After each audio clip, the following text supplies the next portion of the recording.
morning, good afternoon, good evening. Depends on what part of the world you are coming to us from. Welcome to the Real Estate Wealth Lab. We are here and we are live, and it is so great. There, I see Vincent is in the room. Terry is in the room. Rob, who else? I'm just going to look around and have a peek. Don Rossum is here. Ken is here. Patrick Hunt is in it. Mark is in here. Cynthia, great to see all of you. If you could, in any way possible, unless you're doing something that we really should not be seeing, if you could please turn your camera on, because I'll tell you why. Because it's not about you, it's about me. It really helps me to show up with the best version of myself, and I know that it will help Jennifer through the presentation, because just seeing your face out there, it helps the feeling of connection. We are so used to being in rooms, and because of the pandemic and the way things have evolved and changed, this is how we're doing it presently. So it would really help. It is great to see all of you. Jennifer, why don't we get this show on the road? That sounds like a fantastic idea, Niran. Thank you so much. And a huge shout out to Niran, everyone, for our co-host this evening. And I'm just going to share my screen. One moment. Perfect. And you see my formal slide? Perfect. Perfect. Thank you, Jennifer. Ladies and gentlemen, welcome again. My name is Niran Kulathungam. I am the Chief Leadership Officer for Real Estate Wealth Lab, and I am so excited. This, I believe, is our third event so far. We had another one like this about a month back, and we had the Market Leaders Lab a few weeks ago. If you missed it, you need to get a hold of that recording, and you can do that by signing up for our free trial at realestatewealthlab.com, and maybe somebody can throw that link in the chat for me. Anyway, welcome. This is the next installment. Buckle up. We are grateful. You know what I'm really grateful for? The support that we have been getting from people like yourself. I'm just floored. The number of people after our last call, the people that called me, texted me, emailed me, and even today, hey, Aaron's in the room too. I see you, Aaron. What I noticed is that even some of you started sending me text messages a few minutes ago saying, hey, we're coming on the call. We're excited. Go get them. And they're encouraging me. That means so much to me. Thank you for all your support. Now, a couple things about legal disclaimers that we've got to throw up on your slide deck right up front, and get that out of the way. You can take a screenshot of this if you like, but it really says that if you want to do your own investing, you really should. We do not give real estate investment advice. But what we do is we provide forward-looking information that expresses market predictions, and you can read all that at your own time if you take a screenshot. So, moving right along, here's what today is going to look like. One, we are in the event opening section. That's where yours truly, myself and Jennifer, will be on here, and pretty soon you're going to meet some of the few high-end players we have on our team in a few minutes. But that's coming up a little bit in a couple of minutes. Then at around 7:55, we are going to get into Canadian and US intelligence. We are going to look at real estate research, affordability, and inflation. Affordability and inflation are words. Okay, how do I put this? I've been in this game for about 15 years. What I've found is that people like throwing out words. These are buzzwords without actually understanding the pillars that hold those things up, those concepts up. We're going to dig deep into affordability, inflation, what that means specifically to you and to your real estate portfolio. After that, we'll shift a little bit where you'll get to we'll have some feedback time. We will have market analysis on Vancouver, and then recently, this would not have gone up, I believe, in your email that went out to you. In addition to Vancouver, we've added Kelowna. Now, if you will remember, those of you who were here with me and Jennifer about a month ago, we did Calgary, we did Toronto. Now we're heading a little west towards Kelowna and Vancouver. So one of the questions that I have been getting is, what exactly is REWL? What is Real Estate Wealth Lab? Like, what makes you different or unique? Well, one of the things is that we are really next level. We are about people who are already investing in real estate and have started, and you got a little bit of traction under you. We will have a way to help the new person, but really our focus is how to help you level up in the real estate game. We have specialists on our team. We have specialists that we have partnered and collaborated with, and they will come together, and we will be providing research, data, and analysis. That is the basis of everything that we're doing. Why do we do this? Because by doing this and combining AI with it, we get to do something that many people have not done. In fact, I've been in this game, like I said, for 14, 15 years. I haven't seen anybody come up with the stuff that our team is coming up with. And I'm just grateful to be just part of that endeavor. What we are committed to is taking the guesswork and the uncertainty out of your real estate investing. I mean, let's face it, boys and girls, in the last year and a half, we're going through a pandemic. There's this thing called COVID, coronavirus, and if you haven't heard about it, I know that you are probably not alive. But there's something else. There are vaccines, and then there's conversations around vaccines, conversations around free speech. There's all kinds of stuff that is out there in the world, all pulling for our attention. And in the middle of that, we are somehow supposed to figure out what the right path is for us and how to lead ourselves and our portfolio. We are here to help, to collaborate with you, to partner with you, to come alongside of you, not as people that just talk about things, but as people that invest in real time in real estate. What you will get from being a member of REWL and following us around is that you will get weekly reports. In an ever-changing world that changes fast, having a monthly meeting is just not going to cut it. Not if you want to be next level. So we are committed to weekly meetings. We are committed to expert commentary. We're committed to looking at major market trends and monthly live digital events and specific analysis. Now, right now, we have an open house, which means that you can actually access. Now, some of you came on this call by clicking on a free link that was sent to you to come onto this call, complimentary. But if you go and register at realestatewealthlab.com, then you get to become, for the next couple months until January 1st, you get all our services. We're here for you. You get full access. It is an open house. After that, just so that we are clear, this is how the membership will run. There's a $99 a month membership, which is called bronze. There's a gold at $199 and $149. After you have taken us for a test drive over the next month and a half, you can decide what you want to do. I am certain that we will be a contender for your time and your loyalty. The full trial access, there's a number of different events, but Jennifer, let me bring you into this conversation here for a minute. Is there anything that you would like to add out of your heart as to what our clients can expect from us?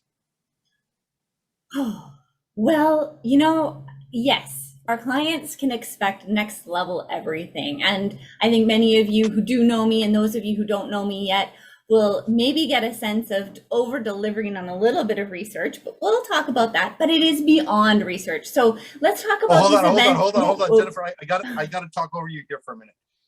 She mentioned the word over deliver. Buckle up, because today is going to be over delivery next level. So you are going to be drinking from a fire hose. I've seen the slide deck. I know the content that's coming this way, and I'm excited, and you should be too. Sorry to talk over you, Jennifer, but I just needed to put that out there. Well, and thank you, Niran. And it's more than just the research. It is really about market leaders and bringing you, who here just pop it in the chat, who here attended the Market Leaders Lab on October 13th?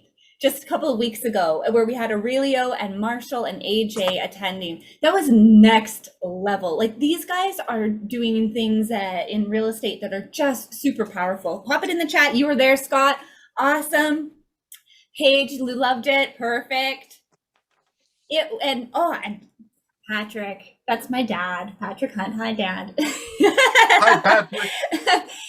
Yeah, that's cool. So awesome. Oh, Dawn, you missed it. Well, as that's part of your full access trial, as you may know, you'll be able to access events that have been recorded in our portal so that you won't miss a thing. And Deirdre, you thought it was awesome. Yeah, well, thank you. So we had a really good time, and those market leaders are ridiculous. And that's just the beginning. And then, of course, with our research labs, but also community labs, we're bringing the community together.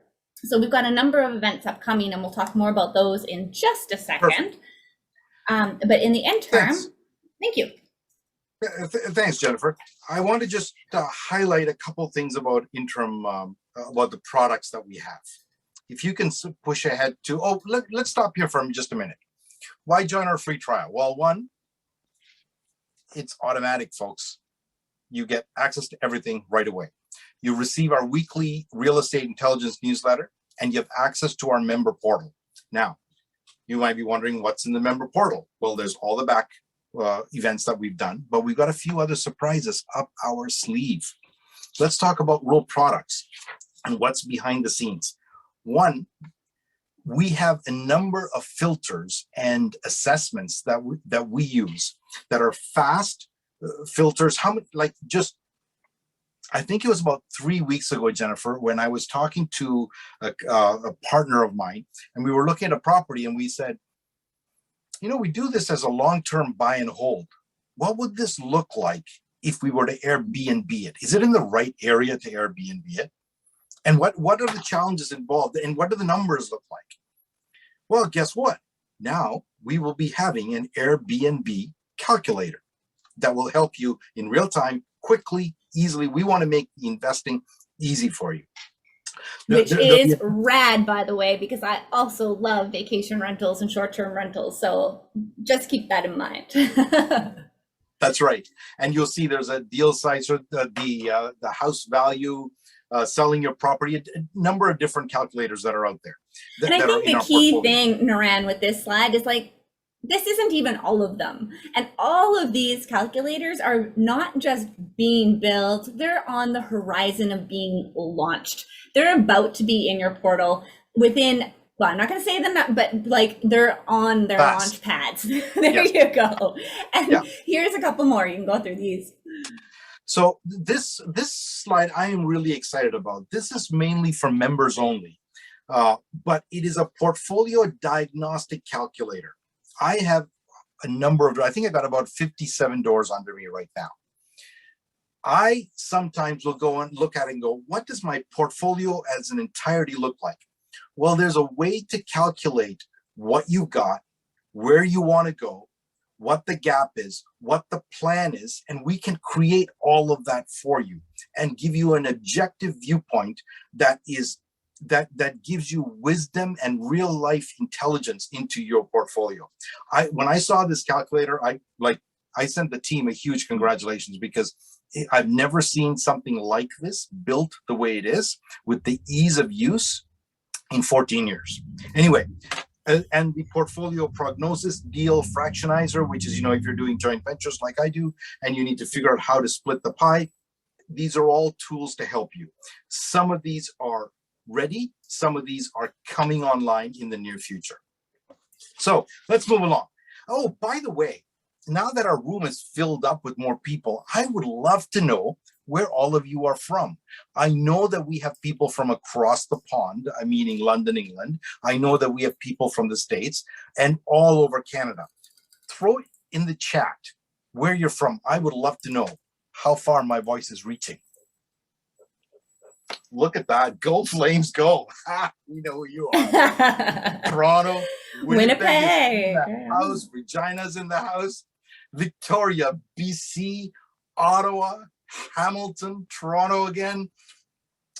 It's great. Kelowna, oh, Randall, Brandon Mark is from Kelowna, and we've got stuff on Kelowna that you're going to love today. Kingston, Ontario, Brampton. Mike, you're in Brampton. I live in Brampton. Look at that. We're neighbors. Didn't even know it. That's awesome.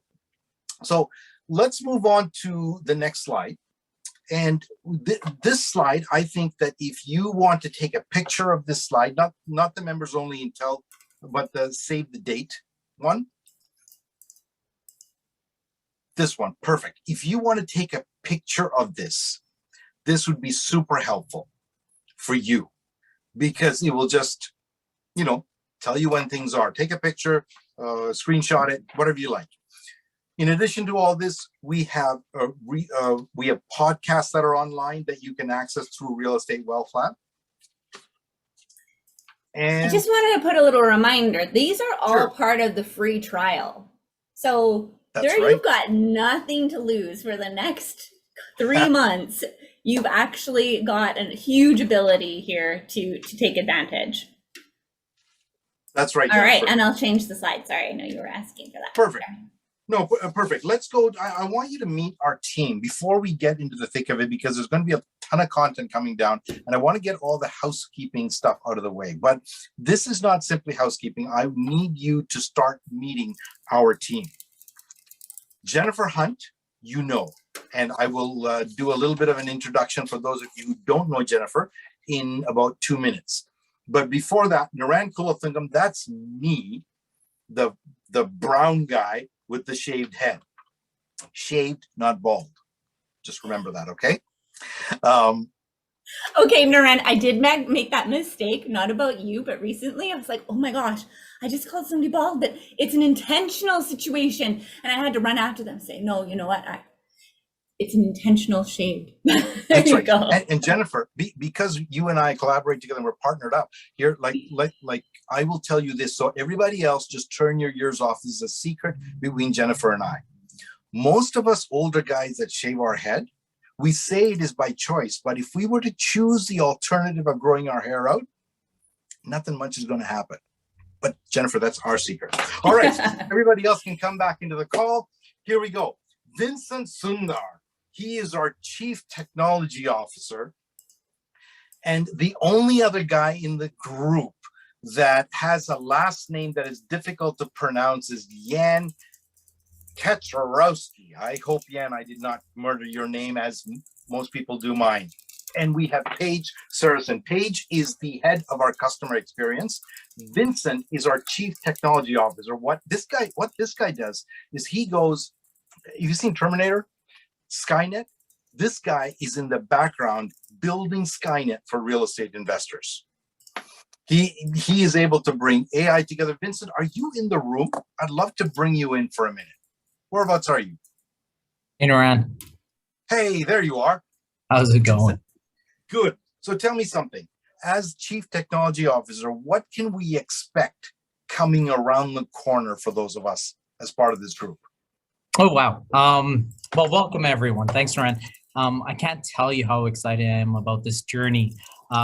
As a real estate investor and developer, I've been in the tech space for over 25 years, working in digital transformations for municipalities, leading banks, so the three large leading banks in Canada here, and other organizations. So I've been part of other real estate networks, and I've noticed repeatedly what's missing. And what's missing is actually the next level of intelligence. And when I say that, especially with the folks that are going to sign up, what you'll notice is my team and I will be solving some large gaps. And we'll be doing that by bringing in machine language and artificial intelligence into the real estate investing space. So it's pretty cool technology. A lot of people ask me, describe to me what you envision. And this is how I'm going to describe it to the group. The way I think of AI is like this. So imagine sitting in front of a driver's seat in a self-driving car. And so you're sitting there. You have all the indicators that are supplied by Jennifer and her research team. You have your portfolio itself in front of you as well. And so you take the indicators, you take the portfolio, and then you couple that in with machine language and artificial intelligence engine that we're creating. And what you're going to experience is a self-driving car with a little guidance taking you to your ultimate destination. And I'm super excited to do that. No one's done that to date. It's the next level of intelligence that we're bringing in, and especially with machine language and AI, it manages to take all the data out there. So we have a lot of historical data. Like Jen looks at historical data like crazy, like Spanish flu 100 years ago, the market trends and what happened in the past. And then she looks in the future. Well, there's so much data. Machine language and AI helps us take that data and start sanitizing it, really getting down to the deep levels. There's really 3 levels when you talk about it. You have the deep thinking, and that's the deep learning that you get. And then from there, you go machine language. And on top of that, that's where AI sits. And so all 3 of those is how we're going to change the way we invest in real estate and forecast where we need to get to. So it's totally next level. We're working in the background with our teams, and it's extended team, very talented. And I can't wait. I can't wait to get there. Vincent, I am so excited. Thank you for that. I know that is an oversimplification of an extremely complex. I'm going to show off to Vincent. It's an extremely complicated algorithms that run in the background, but Vincent is able to really clarify it for us. So, hey, Vincent, thank you so much. Perfect. One of the things that I want to remind everybody is that I know that you have met Jennifer on a couple of calls. You met me, and I know a number of you there. Hey, Christina Moore is in the house too. I just saw you, Christina. And my wife, Loria, is in the house as well. So this is like starting to look like family here. One of the things I want you to notice is that our team is wide, but not just it's wide, there's depth to it. There's substance to our team. Our team is not just somebody we brought together. Every one of these people have a depth of history and are at present working in the space that they are experts in.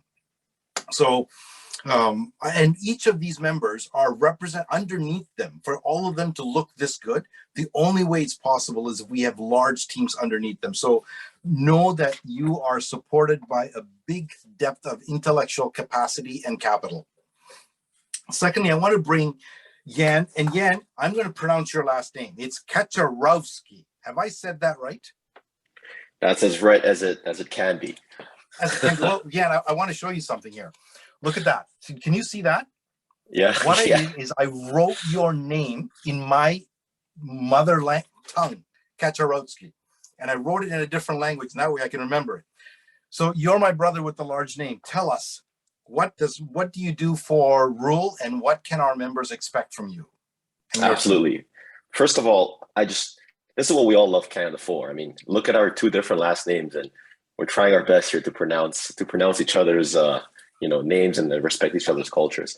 So I do acknowledge that marketing is a terrifying word, but why is it terrifying? And I think I can take the next 30 seconds to provide you as much value as I can to really tell you what stands behind the word marketing.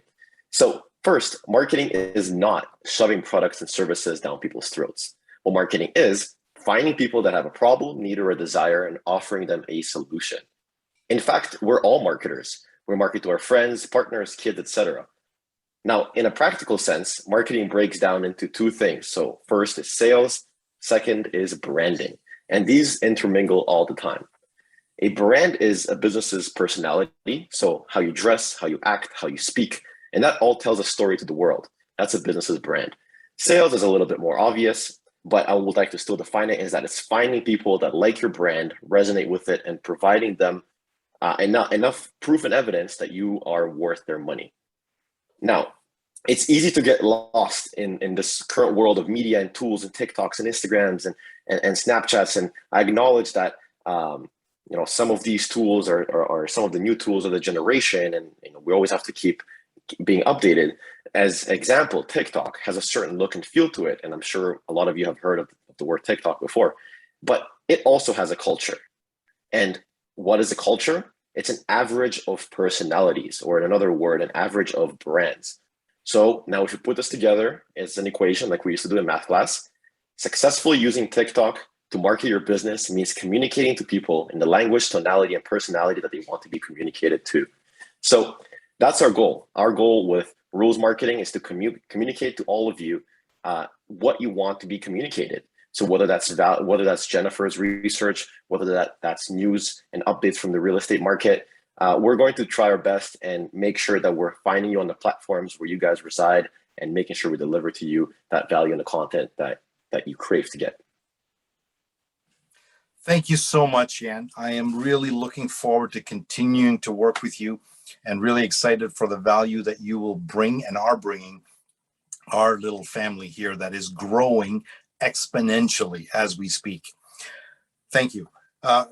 Paige is, I know you're in the call. You can have a wave. Why don't wave at us, Paige, so we can see where you are at. There you are.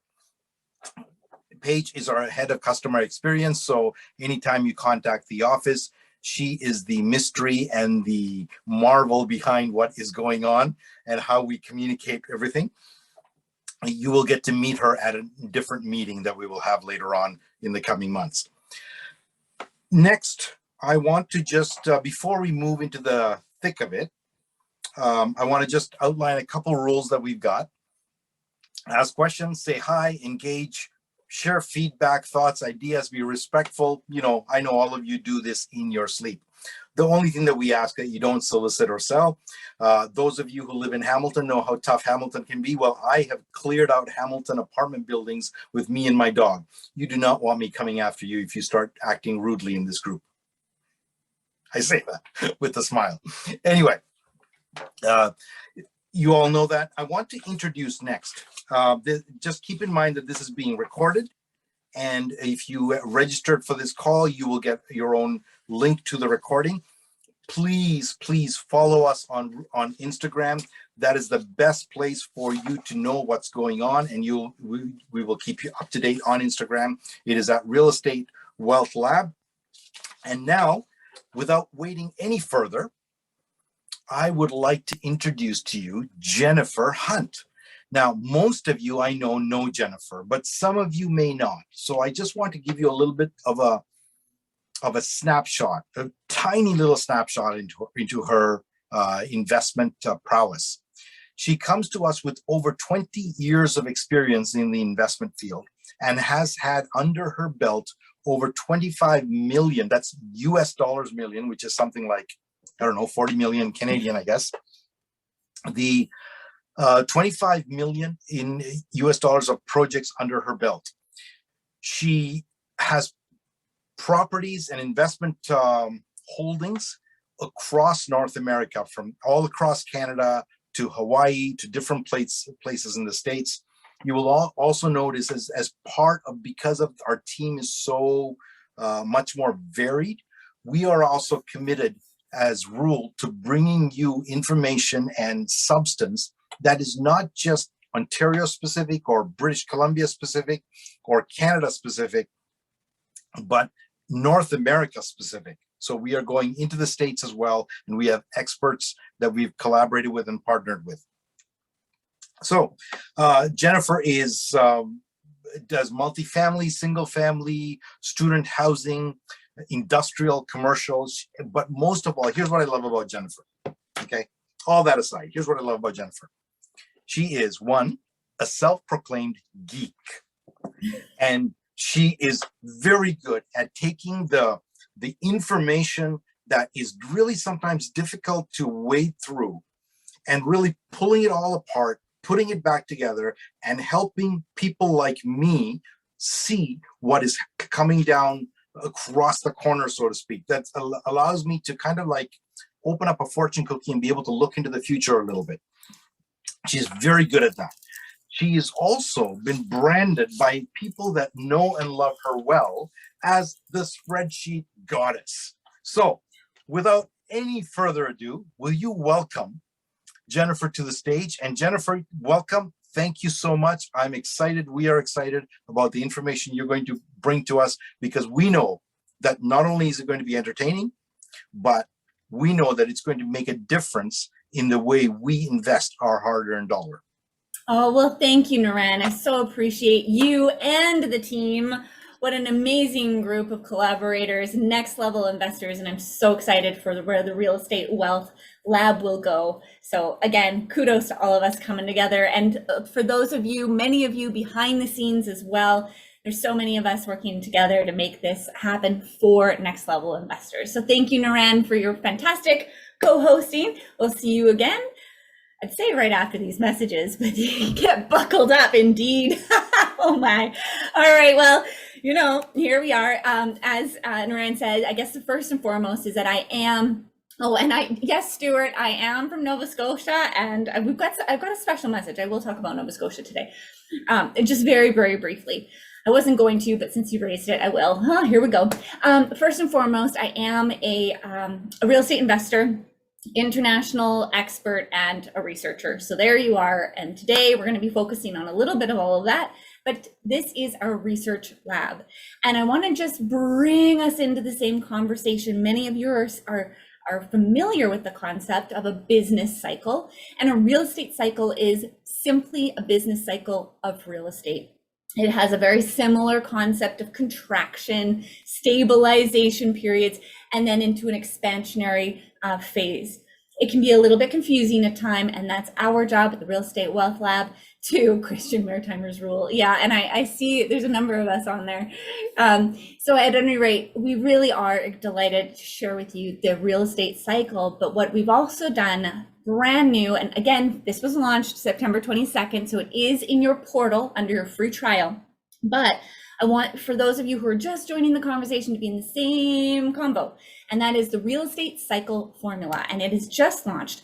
Essentially what this is it's taking those key leading indicators plus a whole bunch of indicators that have never been included before. And I'm not going to tell you which ones they are because there's some secret sauce, but we are working at it so that you can know what those are shortly. But what's important is that some of these indicators have never been looked at. And right now, it's more important than ever to have these looked at. So they're bringing into the real estate cycle formula. And as you can see, what shows here is that there's a timeline, and then GDP goes up, or does it go down? Jobs go up, or does it go down? People go up, or does it go down? And as a result of these fluctuations and the reverberation that we see in the marketplace, they also have different weights. And we're going to see that today when we talk about US, particularly US population and migration trends right now, because the migration trends are important and they can actually have pretty significant impacts on our real estate.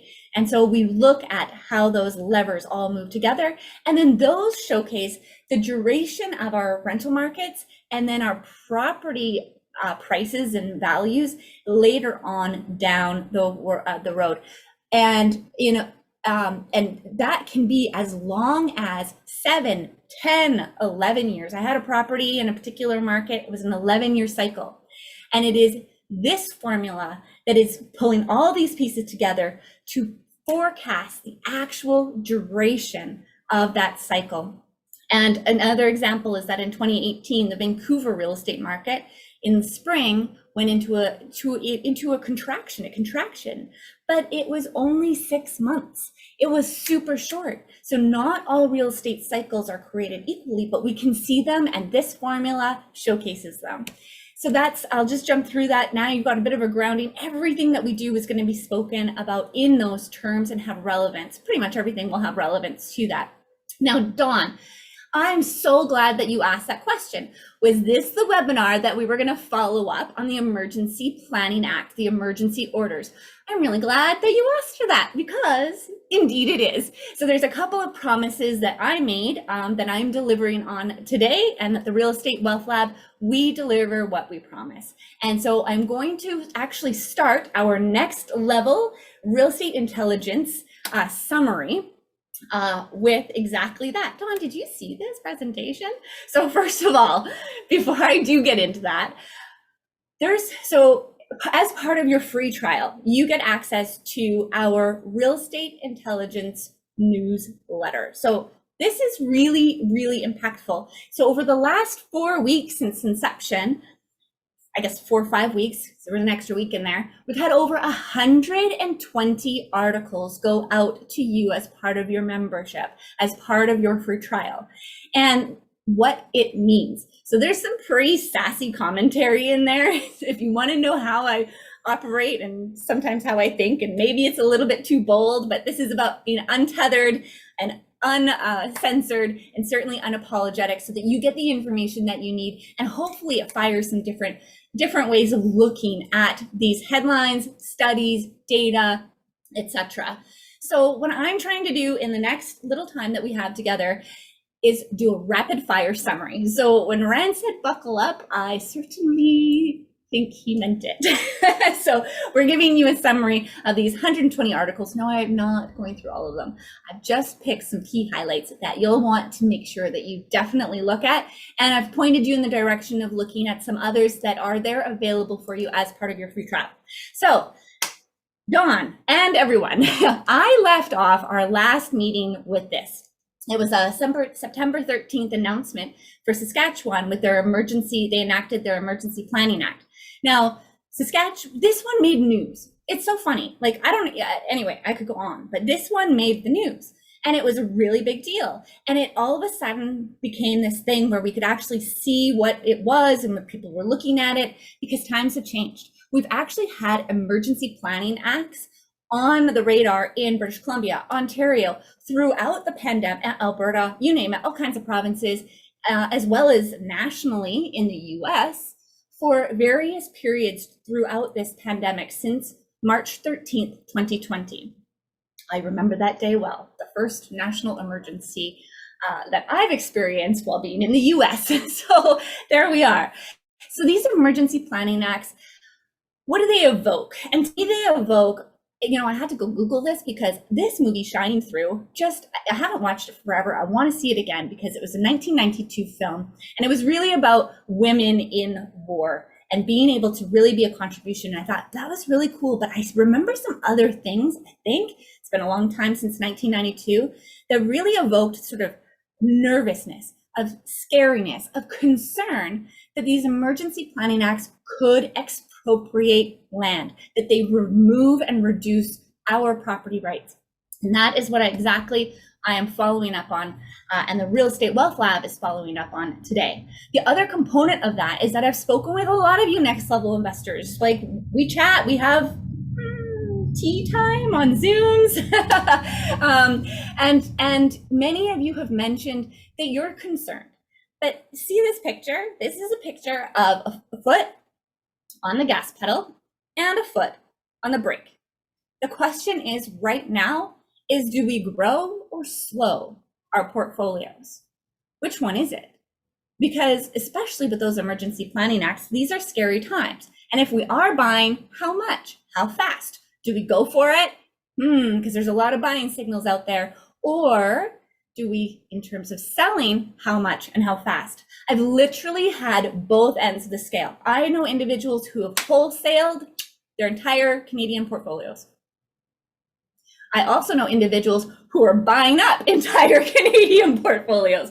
So which one is right? And the answer is that it will be a little bit in between. So how concerned should you be? And these answers will help, I hope, uncover what that looks like. So the pandemic, the Emergency Planning Act, this is the one from September for Saskatchewan, but I did look at others across Canada, and it's really, they're all very similar when it comes to the opportunity for the government to acquire, to utilize any real or personal property that the minister considers necessary. So as promised, we got some legal responses. We sought legal counsel on your behalf.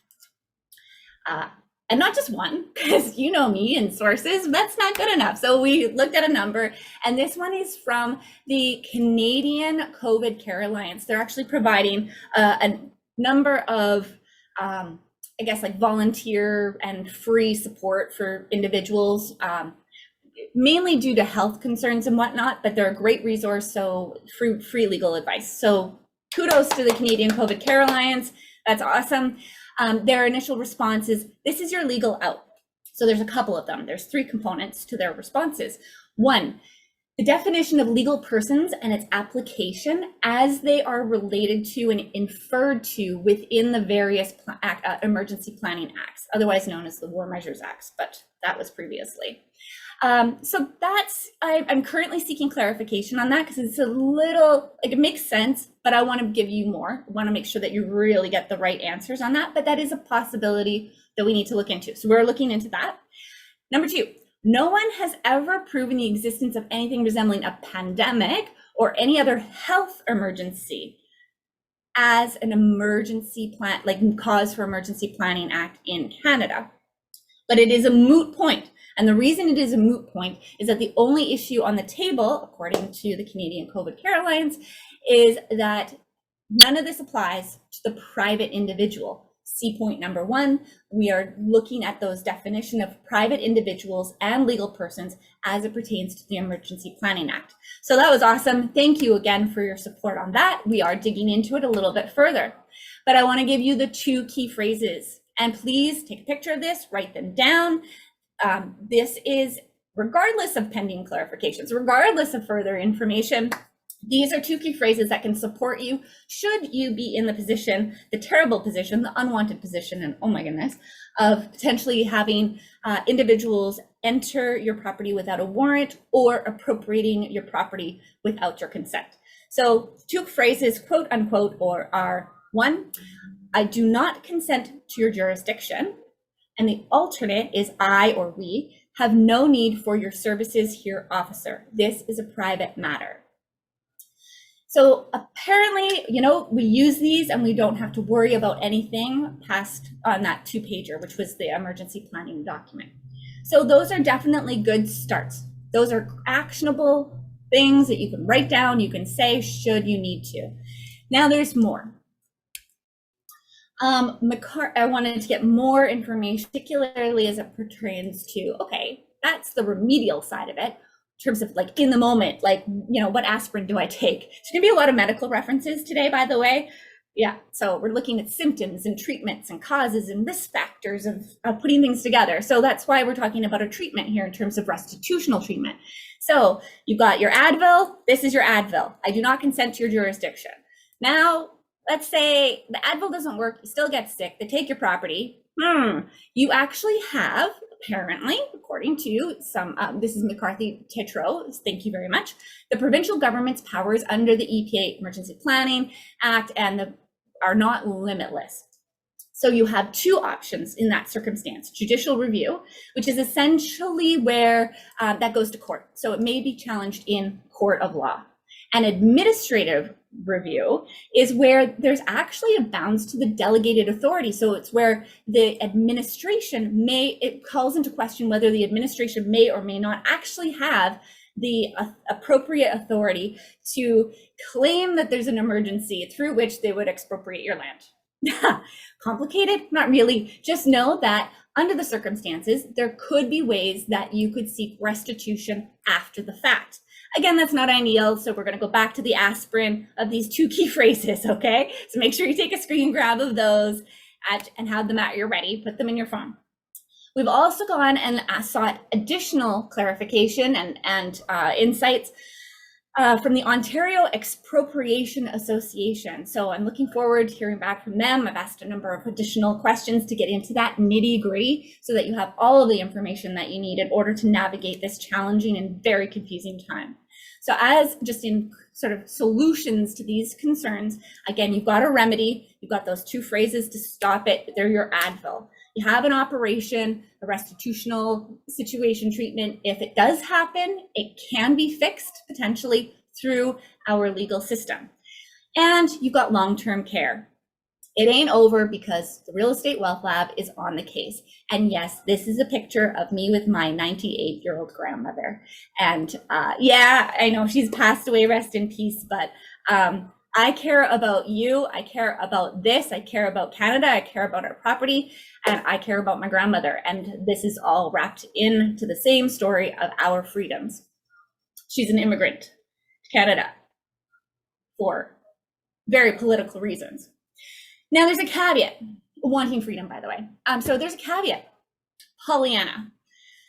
Now, the story of Pollyanna, I won't go into it, but very optimistic. And so there's a couple of things that I just want to layer on here. And again, why this long-term care of why rules on the case is that these judicial and administrative reviews are theoretically fantastic. So are these two key phrases.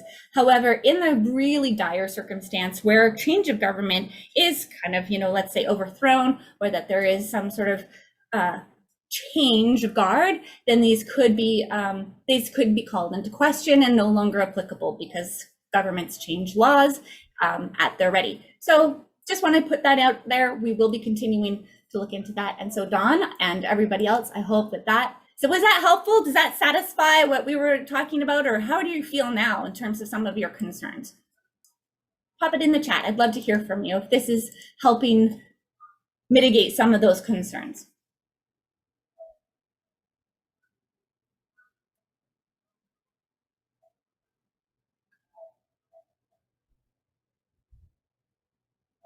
Oh, good. I'm glad, Dawn. Anyone else? Is this what you were looking for? Hopefully helpful, some legal counsel. All right, well, I'll carry on and make an assumption here, but I don't like making assumptions. Pop it in the chat. It's like, I'm right here.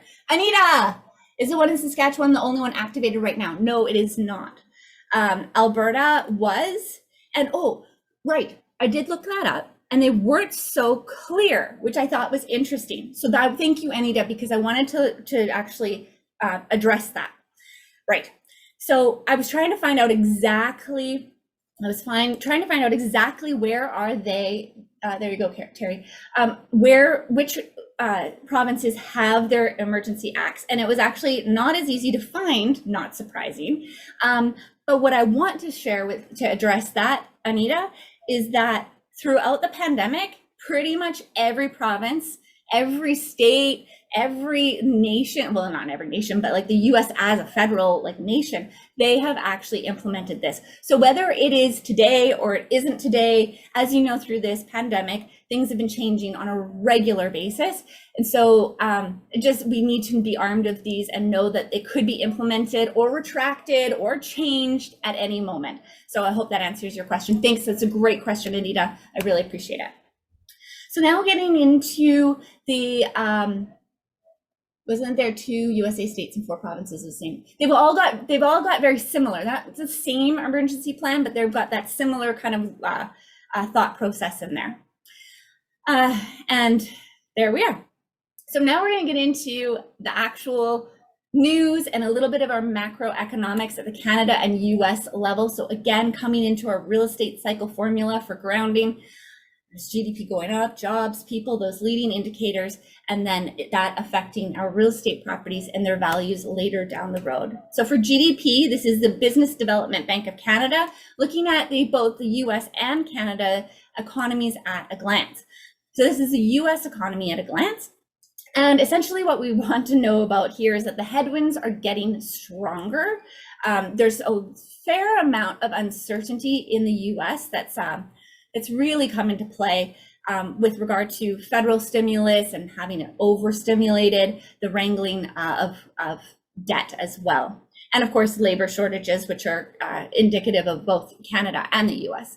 But this is interesting that US GDP has reached pre-pandemic levels of 101%.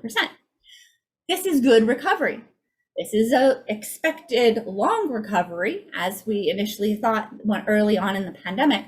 But what this is really cool is that it's showing a net positive of 1%. So that means that it was we're at 100%, and now we're netting 101. We are starting to be on the positive side of recovery in the US. Now in Canada, it's not quite as rosy. There are a number of challenges that are limiting growth even more so, well, similarly to the US, like labor issues. The economy is expected to continue to grow, but it's going to be a moderate pace, and it's difficult to start. It's been a difficult start to Q3. July was actually quite a big stumble. So not really sure how it's going to go till the end of the year. Experts are estimating, this is not current status, so that's important. Experts are estimating that by the end of the year, we'll be at 98.8% of pre-pandemic levels. So we still have a little ways for our recovery to go, and that is a net of negative 1.2%. So we have not recovered currently, and we're not expected to fully recover by the end of this year. So that's what it means, is that we're experiencing very slow, protracted growth. Our rental markets, and our property markets are going to take longer to stabilize as a result, because these are leading indicators that as they take their sweet time to recover, and only impact down the road about 2 years, 3 years, 4 years. It really depends on all of these other factors and the indicators that come into play and have bigger pushes and bigger pull downs. And so we are, however, expecting a little bit of a softening in the short term in terms of our property markets as a correlation to GDP from 2020, the spring of 2020, but a steady expansion phase. And so the US is slightly ahead of Canada, which we expect, nothing new there. And this is potentially a buy signal in the next few months, and something to look as we look towards the future of upwards of a decade of expansion, with a couple of blips, but I got you for those. So US states whose economies are failing. Oh, I'm bringing this up only insofar as I love this article, because it actually shows some of the actual states so that you can get into it. So if they're uneven. And as we know, we definitely know this, that we want to be looking at not just these macro indicators, you want to be looking into the state, the province, the city, and even into the neighborhood. And so if you are considering investing in the US, or you're already investing, you're definitely going to want to check out that particular article. Again, I'll put it back over here so that you can see it. US states whose economies are failing versus states whose economies are thriving. You'll definitely want that. It lists out the top 15 and the top bottom. And that is, as part of your free trial, you will have access to all of these newsletters that we've been doing. Now, something that's near and dear to my heart. These are crazy times, and Statistics Canada has come out with their experimental indexes of economic activity. And this is for June 2021. But what's cool about it is I love that they have experimental indexes. Stats Can, yeah, go team. So what they've done is they've combined different economic indicators, and in different ways. So we'll look at this and we'll look at that, but now before they have all of the typical indicators that go into GDP formation, they have to do something else. So they're looking experimental types data, and that's merchandise trade, retail trade, looking at it a little differently, and they put them into composite indicators. So I love this. Uncharted times, which we are in right now, they're showing unusual economic activity, aren't they? I mean, there's some weird stuff. So we want to look at different data to get ahead of that curve. And here's a little example of some of the things that I'm looking at and the Real Estate Wealth Lab is looking at on your behalf. Cynthia, I'm just jumping over future topic on how to invest in the States. Of course. Absolutely, Cynthia. We will definitely be talking about how to invest in the US and the timing. There's lots of buy signals, particularly for Canadians investing in the US right now. So great topic. We'll definitely do that, Cynthia. So now some of these economic indicators that are experimental, 3D printing. Why? Because I believe that it could impact the demand for warehouses and distribution centers. Read industrial land. But Jennifer, industrial land has been so hot for so long. Yeah. But have you seen 3D? I went to a 3D print shop. I am not kidding you. They 3D print steel that is FDA. No, what's the one? Federal Department of Transportation? Whatever it is. Whatever's required for a Department of Transportation in the US that oversees all of it, they can actually print parts for planes. So you think of, instead of having all of these parts in a warehouse next to a hangar or on a ship for cruises or for freighters or whatever have you, no, they go on with their various levels of all of their prototypes in a little stick, a USB stick, however, like I'm sure it's more secured, Vincent would know, but anyways, you get the idea, right? So they actually don't need to have these kinds of parts on hand because they can print them. And I literally have held like a steel part that is legit, like it could go into NASA. This is wild. So as a result, industrial land, will that be affected? I don't know. That's why it's experimental data, but that's why we're exploring it. And that's why we're looking at these trends ahead of the curve. Another one, dumpster rentals. What? I know, dumpster rentals can be an indication of renovations and revitalization. So that's a great one to understand in terms of markets, which ones to be in, which ones to not be in. It's also important as we explore and look at doing a report on the value of flipping houses. The value of flipping houses to the Canadian economy. And what does that mean?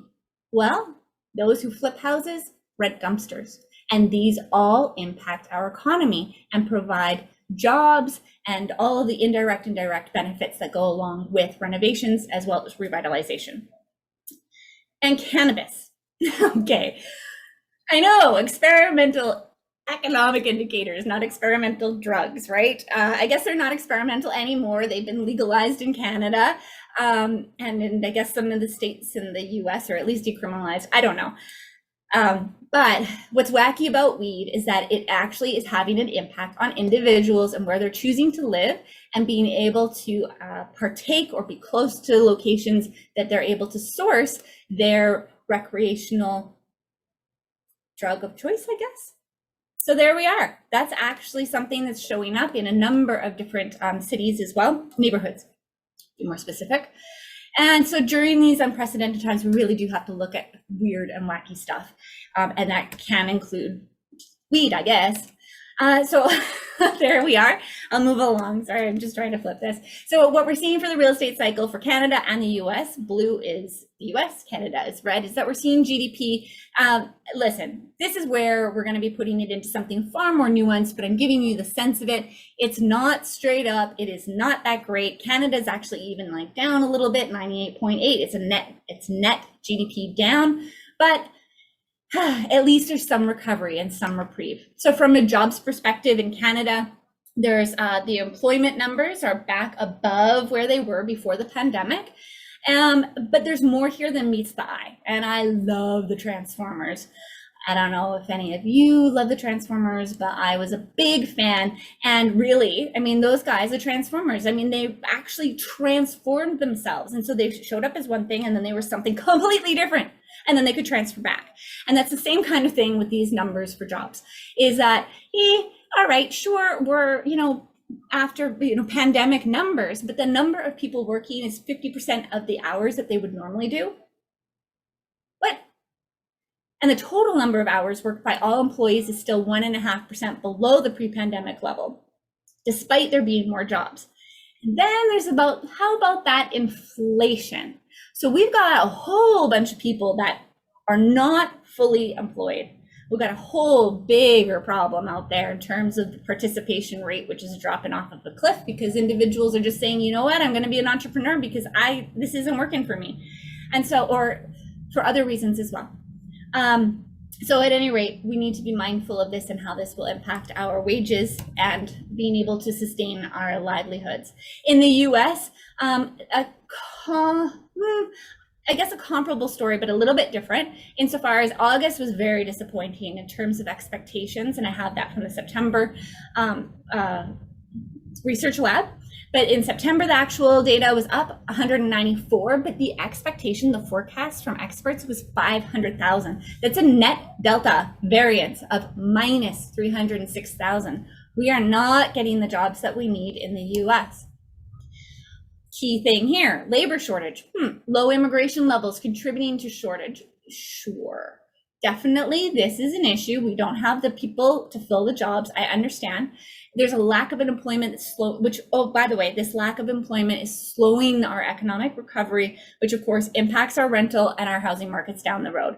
And we want to wait and see if these policies that they've got in place are going to resolve this supply. There's a bit of a wait and see situation going on right now. So But the key message here is that, as you can see, we are not seeing the jobs. We're not seeing the employment numbers. As you know, you never look at just, I shouldn't say that. For those of you who don't know, because I want to assume that we at the Real Estate Wealth Lab never look at just jobs, just employment, just unemployment, just participation rate, just the labor survey force data.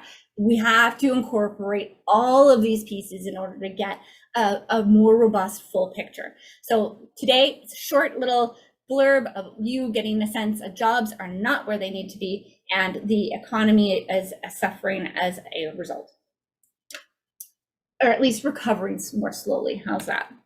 So people, we've got a new migration, the new American migration. Americans are moving to the Sun Belt, and yes, you can Google the Sun Belt, and it's exactly what one would imagine. So here's the thing, you know, in Canada, we kind of, like, the majority of the population of Canada lives closest to the border with the US. Why is that? Pop it in the chat. Why do you think Canadians live closer to the border, the US border? Weather, warmer. See, thank you for playing. I appreciate it, traveling. That's awesome. Yes, that too. So it's warmer. We're as close to the warmth as we can possibly get in Canada. Well, guess what? Americans are pretty smart too. So they're all heading south, and they're sick of the minus 53s in North Dakota, which I've been in. So there's that, but there's also affordability, and 100% affordability and jobs are in the Sun Belt. And it's also just better for our joints. I know I prefer golf in the sun than in the rain. So let's talk about, we're going to be diving deeply into affordability. The migration trends are leading indicators. Population is a leading indicator, but population is comprised of much more than just immigration, although that's very important. Net migration, babies, you name it, you've got to have the whole picture. And what's showing up in the US is that there is a lot of movement, and it is the great American migration. So who's moving? It is not the six-figure guy or lady, gal, let's just say gal. The six-figure gal in New York who's got a great job. No, it's a bit of the, potentially the younger millennials, those who are a little bit more mobile, their careers are more mobile, or perhaps they're still figuring out their full careers. But many, so not the nurses are not these, they've got their careers in hand, but they're very mobile careers. So nurses, chefs, bartenders, and of course, retirees. So those are who are moving primarily to the Sun Belt. And as a result, many are renting, you know, while they get their feet wet, while they figure it out. And then also just before they, for the younger ones, the millennials, sorry, I should slow down. The millennials are the younger millennials and the older Gen Z in America, Gen Z in Canada. So Gen Zs, who are sort of in that 24, 23 age range, and the younger millennials up to sort of the 29, 30-year-old. Those guys, the 24 to 29, 30-year-olds, they act very similarly, and they're a very large portion of the population. So that's why we've had to group them so that we can actually see and identify what their preferences are. So, yeah, so these markets are going to do well. The Sun Belt is going to do well because we've got major population moves on the go. So you'll have to, of course, do your homework and diligence into which markets those are.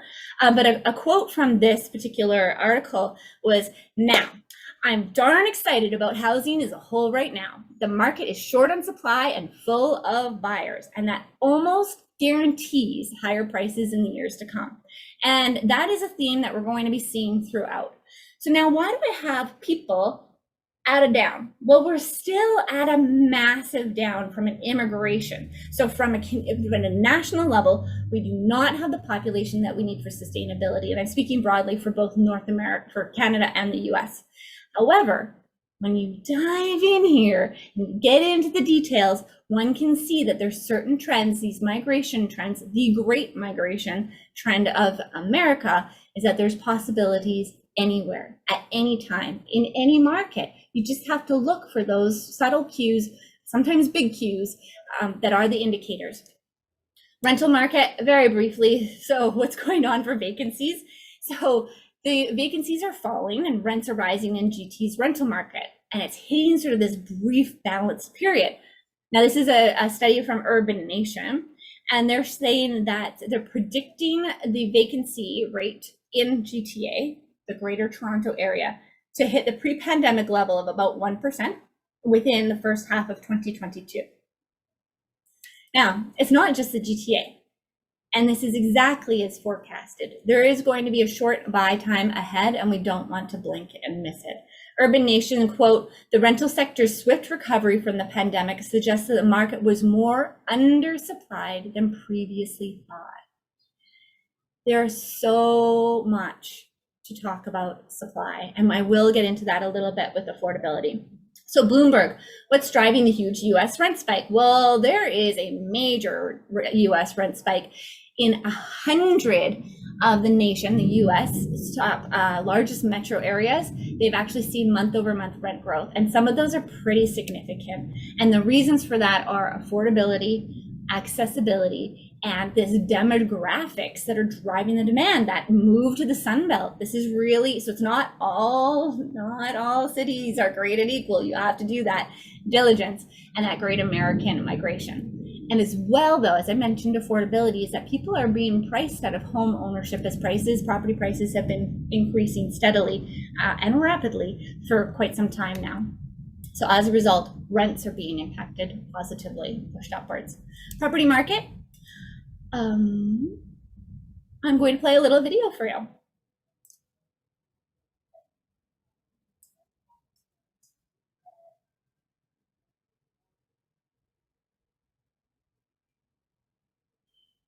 So that was clipped very, very short because it was quite a long one. It expanded. It was, and the source is the Organization for Economic Cooperation, OECD. Wow, I forgot that right now. But anyways, the Q1 2022, Q1 2000 to Q4 2020. There was a typo there, my bad. So spanning 20 years in terms of housing price increases, the winner is Canada at 168.4% price growth since 2000. Now look, the US is 54.99 and UK and France. So these are good just to have a sense of what is going on out there. So the Ontario Realtors proposing changes to help housing crisis. Don't worry, I'm not just talking about Ontario. This is just a great recap, and it's really about a whole bunch of different locations. So move further. What's really happening is people are having a struggle about getting into the real estate market, and so people are faced with the options. And we've been mentioning, what does that look like? Okay, well, I guess I move further away from the downtown core. I move further away from where I want to live. I'm accepting a lesser home, a lesser neighborhood, and they're putting off potentially indefinitely their dreams of home ownership. Neither of those options are ideal, but that's okay. I mean, this is how, people roll with it. But it is not just Ontario, and it is most of the Canada and the US, because people are moving for affordability. And in this case, when it comes to this, it's about those medium and large sized cities, as opposed to the small towns, which is where people are moving to. It's because there's a lack of supply. And according to the CEO of Oria, the epicenter of the crisis is supply. We're just simply not building enough. And you're going to hear this if you haven't already. We've been leaders and experts in this field, including Urban Analytics, been talking about this as a major crisis since 2015. So the annual pace of how, if not before, let's put it that way. So the annual pace of housing starts slowed in September in CMHC, down 4.4%. Well, okay, that's interesting. So what does that mean? Well, it's another indicator of where we are in our real estate cycle formula. And it really is showing when this happens, at that crux is where we start to see a softening in the real estate market. Now, because of all of these other factors, I don't see this as a long-term softening. It's going to be a short-term softening. And therefore, this is another buy signal in the in the shorter term. And don't lose your mind, this is a faux housing mania. And according to other experts, this market will last much longer than most believe. In other words, if it does soften, it's going to be a very subtle softening, and it's going to be going up for a long time. And it's not wild speculation, it's economics 101, which is simply supply and demand. Guess what that word is again? Supply. And it's really that simple. I wanted to show this particular graph because this is the number of homes for sale in the US, which has fallen dramatically. And when you don't have supply, that means listings, that means inventory, whether it's new builds or older inventory. If they're not for sale, they're not on the market, and they're not selling, there is no supply. So home builders can't build overnight. And as such, it will be a very long, potentially decade of expansionary price growth in the housing market. Christian, the housing start shortage is most acute in the single family housing segment. Yeah, that's true. Foreign exchange rates. Why do we want to talk about that? Well, I want to talk about this. You can read that at your time. What's going on with the foreign exchange? So it's called a dead cat bounce. And this is important for us as we're Canadian investors considering US, or we're US investors considering investing in Canada, or simply for trade. That's why we're watching Canada and US in terms of their foreign exchange, because basically one of our key trading partners is the US. And so if our goods are on sale and cheaper, then they typically buy more for us, and that's better for our economy. But it's got to be this nice little tightrope that we watch on that one. So dead cat bounce. Yeah, pretty weird. I don't know, these economists, I think these are traders who came up with this one as opposed to economists. But a dead cat bounce is just that it's a short recovery from a sharp and long decline. So you can see in the picture, you've got a longer down, and then there's just a quick little blip up. And there can be multiple dead cat bouncing. It's a terrible, terrible view. But at any rate, that's what it's called. And so the downward trend, though, is typically continues after that temporary revival.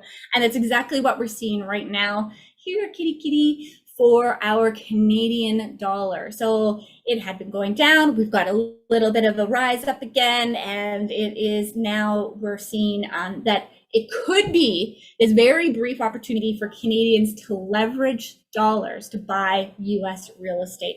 I saw it particularly in June, where Canadian dollar was very good. Definitely traders, Niran. Yeah, where Canadian dollar was very strong against the US in June. And then it started to go down, and it's going up and going down. Yeah, so if it is, it's going to be fairly quick. Okay, so the interest rates. What do we need to talk about the interest rates? I think I'm going to go right here. So what we've got going on with interest rates is that they are decreasing. Or sorry, pardon me, I just got distracted. My apologies. So in the US, the mortgage and refinance rates are on the rise. In Canada today, the Bank of Canada they've started to plant the seed for increasing them as early as April.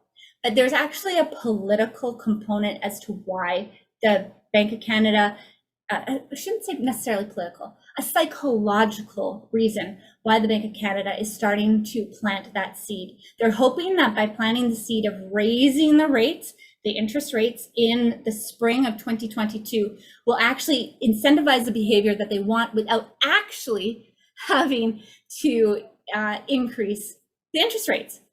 Pretty wild stuff. So we've got a lot going on behind the scenes when it comes to interest rates.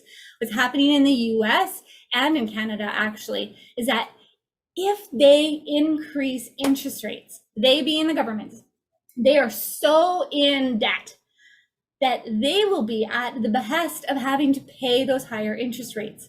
In addition, particularly in Canada, because our GDP, our economic health is so related to housing, it's about 20% based on housing property prices, that if we have a whole bunch of defaults or that the property prices are impacted materially because interest rates are too high and people are just like, yo, I'm out, that's going to impact our GDP and our economy in a very, very significant manner.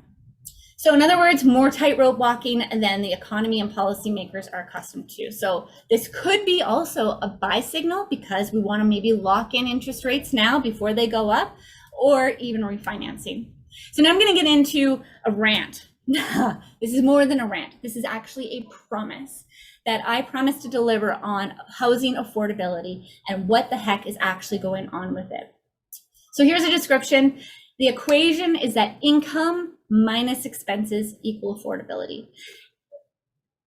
Ladies and gentlemen, I'm just going to take a moment here. I'm going very fast. I have a lot of information, and I hope and trust that you know that I'm trying to get you as much information in as short a period of time as you could possibly absorb. This is definitely a fire hose because there is more going on in our economies in North America than there has been in well over 100 years, if not longer. There are some pieces that are coming up, not in this section, but in the next section, in inflation, that I need you to be paying attention to. So I really hope that this is landing for you. You've got this in your part as your free trial. You can always come back to it. I know it's fast, but the intention here is so that you have more than you need to come back and visit this if some of these concepts are over, you're not quite there yet or whatever have you. And I'm also trying to be super mindful of your time and respectful of that to be on time tonight. So do I have your permission to go fast so that I can give you as much as possible, but also try to respect your time? Because I got a little tight rope to walk too. Does that sound all right for you? Pop it in the chat if that's okay. Thumbs up, okay. Great. All right. Go for it. Okay. Awesome. Thank you, Darcy. Thank you. Appreciate it, everyone. So the equation here is that income minus expenses basically is affordability. It's super simplified, but that equation just gets missed. And it is not about affordable housing. It is the wrong conversation. Housing affordability actually applies to renters and to owners. And it basically refers to the cost of housing, their services, to service those housing, and to shelter, like in terms of shelter, the services that go into it, but also the ability to afford it. Thanks, Scott. Thanks, Kennedy. Appreciate it. So housing affordability, the symptoms. Remember I said I am not a doctor. Neither am I legal advice as we started out today. But what we need to do is identify the symptoms. So housing affordability, basically, okay, this is quite clear, but again, it's not affordable housing, it's housing affordability. It's where your income is insufficient to cover the expenses of housing. So renters are unhappy in this circumstance, the homeowners are unhappy in these circumstances, and rental housing providers, who are approximately, upwards of 80% of all rental housing in Canada is provided by small mom and pops, not these big guys. So as a result, rental housing providers, folks on this call, members of the Real Estate Wealth Lab, are also unhappy. But guess what? They're selling. We've got an all-time high market, and you're going to see why. Many are selling. And that's causing this whole other situation. And I've read a number of articles about it, and I'm very ranty. And today, if you haven't signed up for the free trial today, you'd better, because there is a rant and a half in our newsletter about this. It's just, in terms of feeling squeezed, there is just a real no-win situation.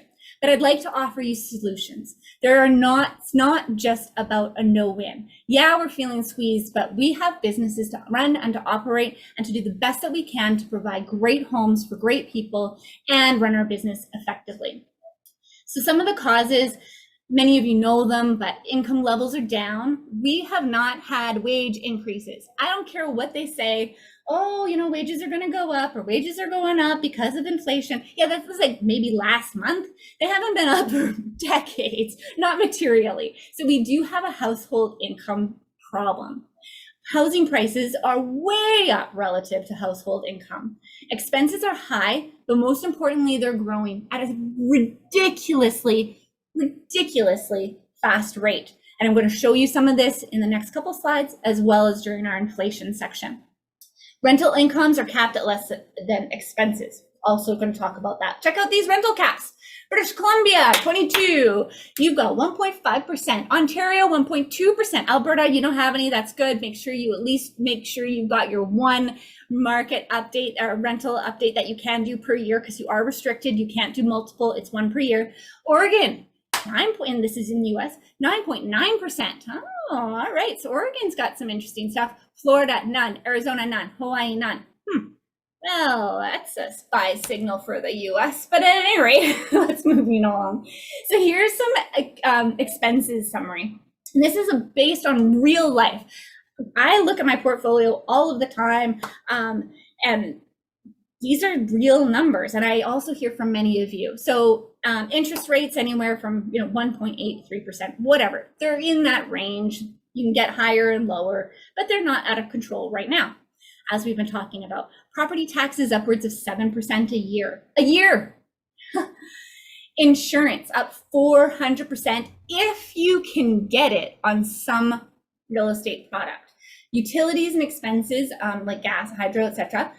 Okay, 2%, sure. Upwards of 27% right now. Maintenance costs like lumber and building supplies, we've seen them in a minimum of 50% increases. And that, I got, oh, you guys, this is, you're going to get it in just a second. And not that you don't get it, but I'm sharing something with you that I think will be really, just highlight all of this. So the condo fees, 10%. Rent controls are at 1.2 to 1.5, as I mentioned. Evictions don't help homeowners. There was that moratorium that's just been lifted for many of the provinces coming up. The Residential Landlord Tenancy Acts in most provinces are, and actually in the US, are 90% in favor of tenants. So here is the expenses in a far easier to see template. Expenses, the tally in favor are up 4.5% in favor for rental housing providers. That's you and your business. It's also just for renters and what they've got to pay, and also for housing, just homeowners. The opposing are 494%. And this is just like, this isn't like great statistics, guys. This is just adding this all together and getting a general sense.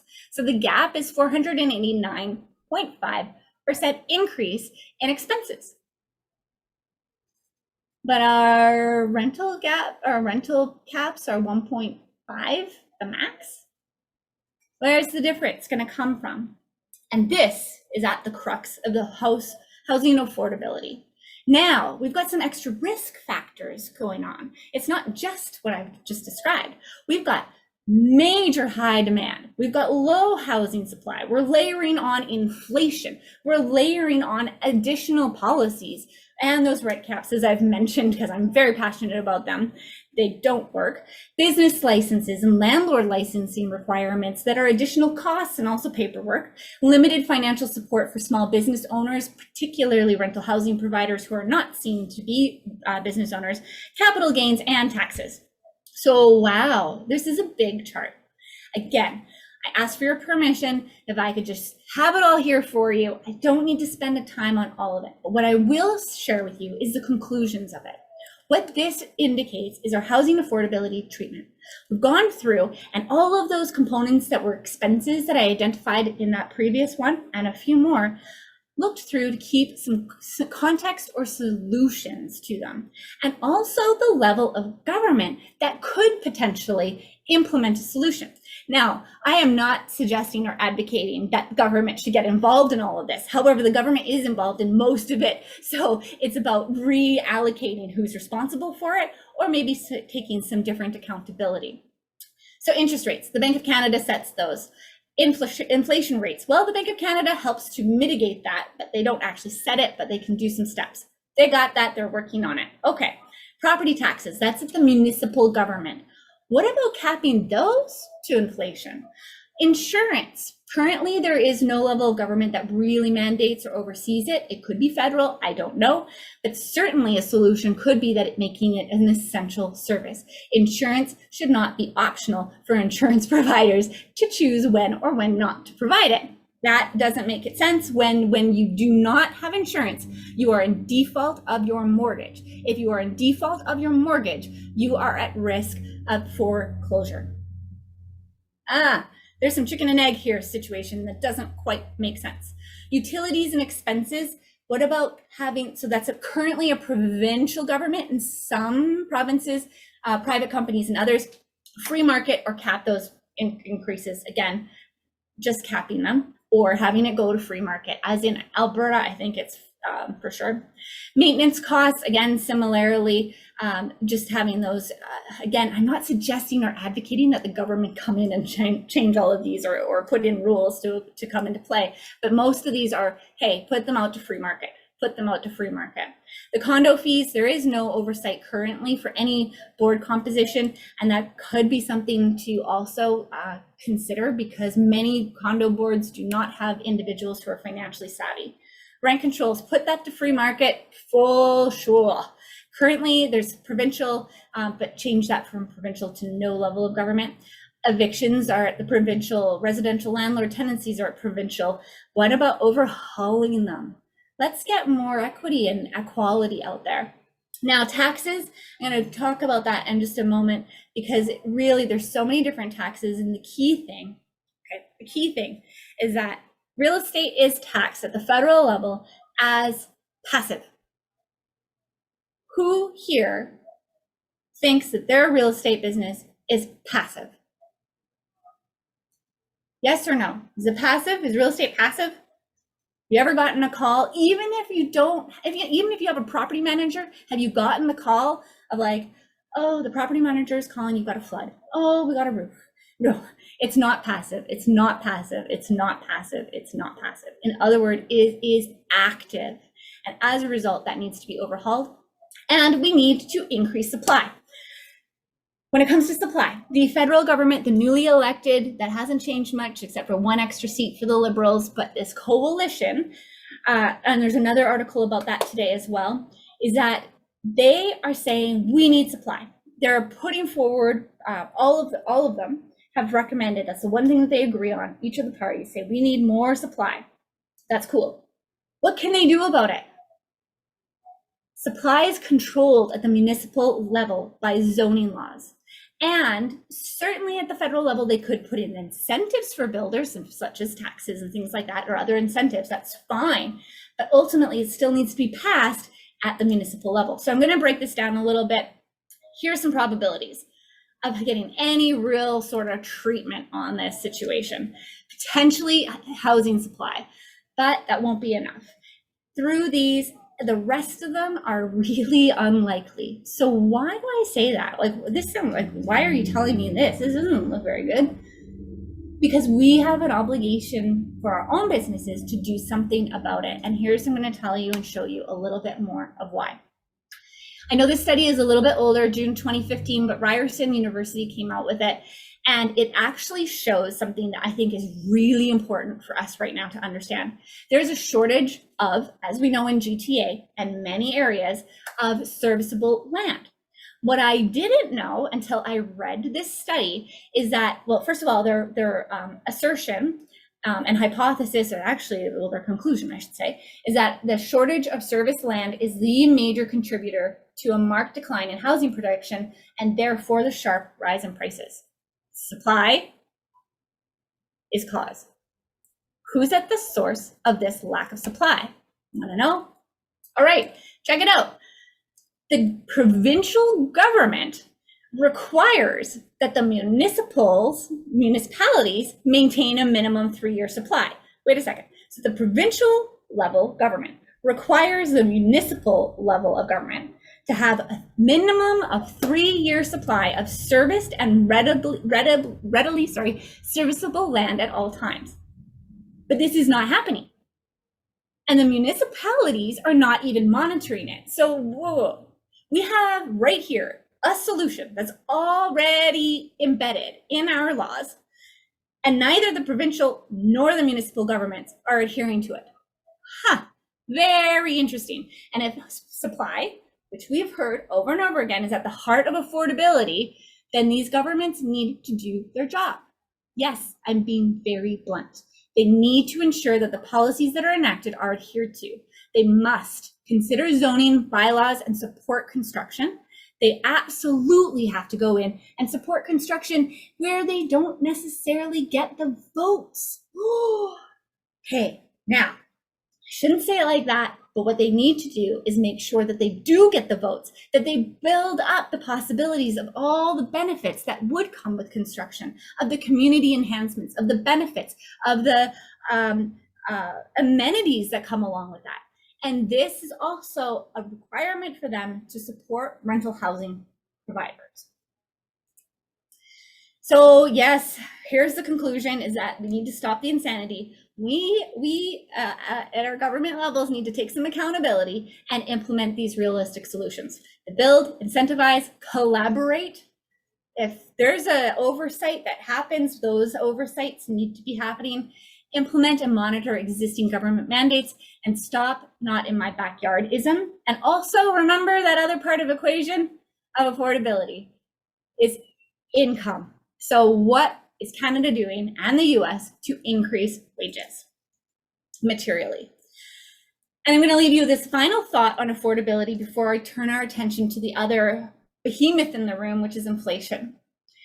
Charitable definition is generosity and helpfulness, especially toward the needy or suffering. It is giving aid to those in need. I am a huge volunteer. I volunteer for charities and have been since, oh my gosh, let's not talk about how long since, listen, my entire life. I'm actively involved in boards, particularly helping women in finance, helping women understand finances, helping women get out of certain circumstances as well. I give back my time. I don't necessarily get a charitable receipt for that, nope. But I choose to do that with my time. And you may also choose to do that with your time. However, in my business, in my real estate business, that is not charity. And at a 1.5 or a 1.2 rental cap with expenses at that delta of 484%, where is that gap going to get covered? And I would recommend that the government consider charitable receipts for rental housing providers in order to cover the gap of 489.5% in expenses. So that's the end of that rant. Let's put it in the chat. See what do you think? Think we should get some charitable receipts for some of our rental housing? All right. And moving along to inflation, this is just a few more slides and then we're going to take a short break. What you have asked, and many of you have been asking me about the inflation, is that we've got in Canada a 4.4 and in the US 5.4. Okay, so I'll stop there.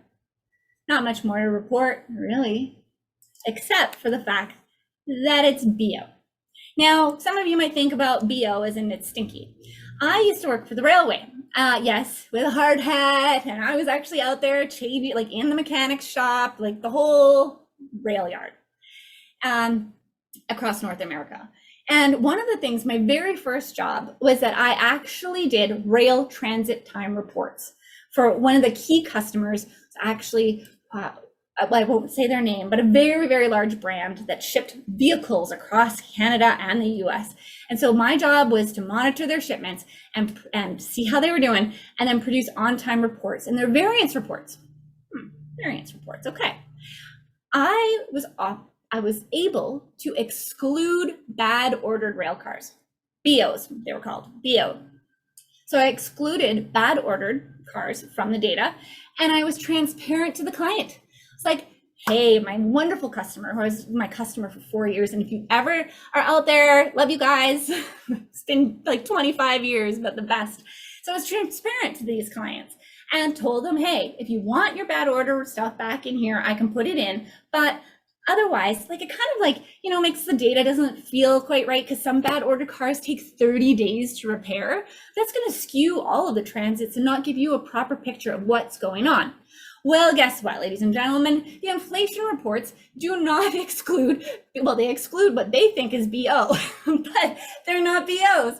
So they've excluded gas and grocery, and it depends on the report and blah, blah, blah. And I'm being very, very generous here, but they're excluding some really important data that are based on our household consumption.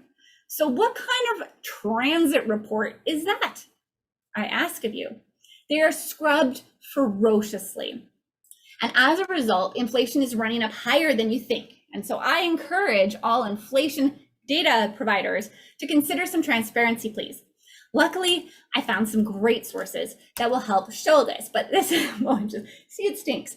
These reports stink. All right, so in Canada, we can see, so this is showing 3.7, all items, core 2.8. This is from a little while ago, but what I really want to focus on here is the year-over-year changes in sub-indices. This is what many of them have been scrubbed out in most reports. So rental vehicles up 29%, jewelry up 14%, fridges and freezers. I tried to buy one the other day. Oh, wow. It's like, let's run. 9.8%. Tomatoes are down, cell service is down, and oranges are down. Okay, so that's great. Now let's moving on to the US, a similar story, but even more. And we're seeing that it's showing all items at 5.4%. According to these sub indices, car and rental trucks are 73.5%. They did that for short term. Wow, August and September, it was crazy. Motel rooms, gas, airline fees, women's dresses, bacon. Oh, I think bacon is on both lists. I mean, what's the story without Canadian bacon? Bacon up 13% in Canada, and bacon is up 11.1% in the US. These are big deals.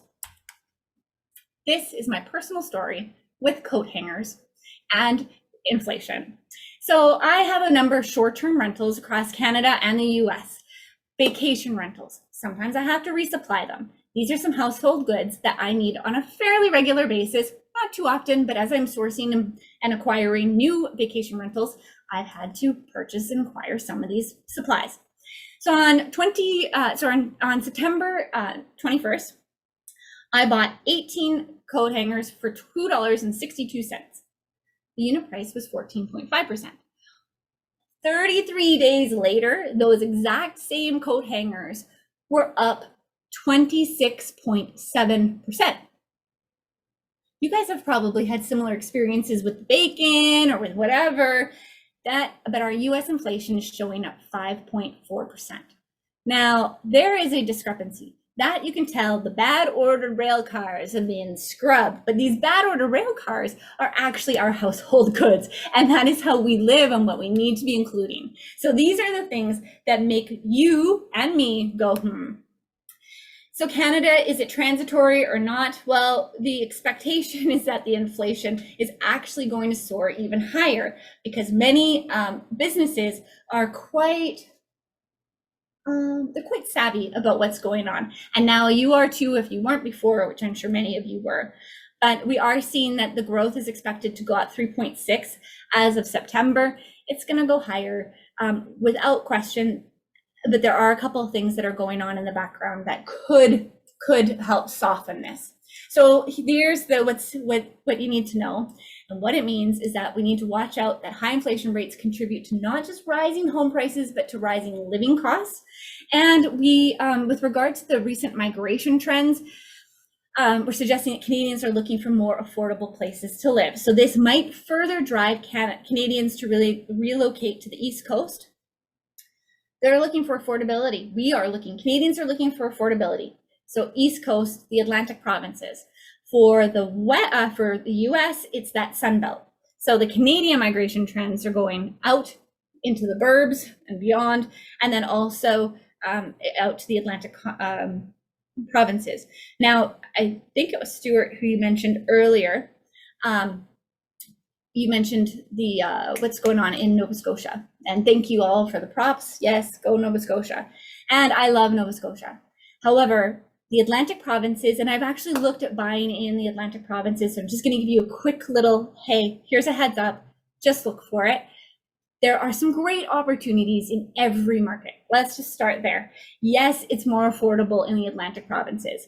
I personally have had some challenges with trying to acquire properties effectively in some of those provinces. And the reason being is that written or unwritten, they being individuals in that industry often don't like external, outside provincial foreigners outside of the province coming in and buying their real estate.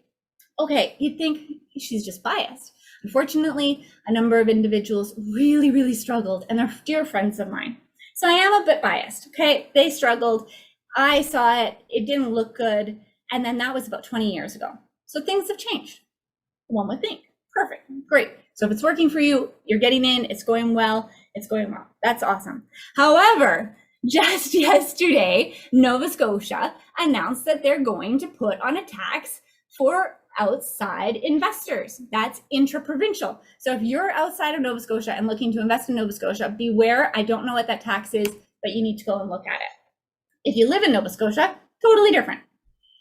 All right, North America, the money illusion. So this is where we're getting into a little bit of an economics lesson on inflation.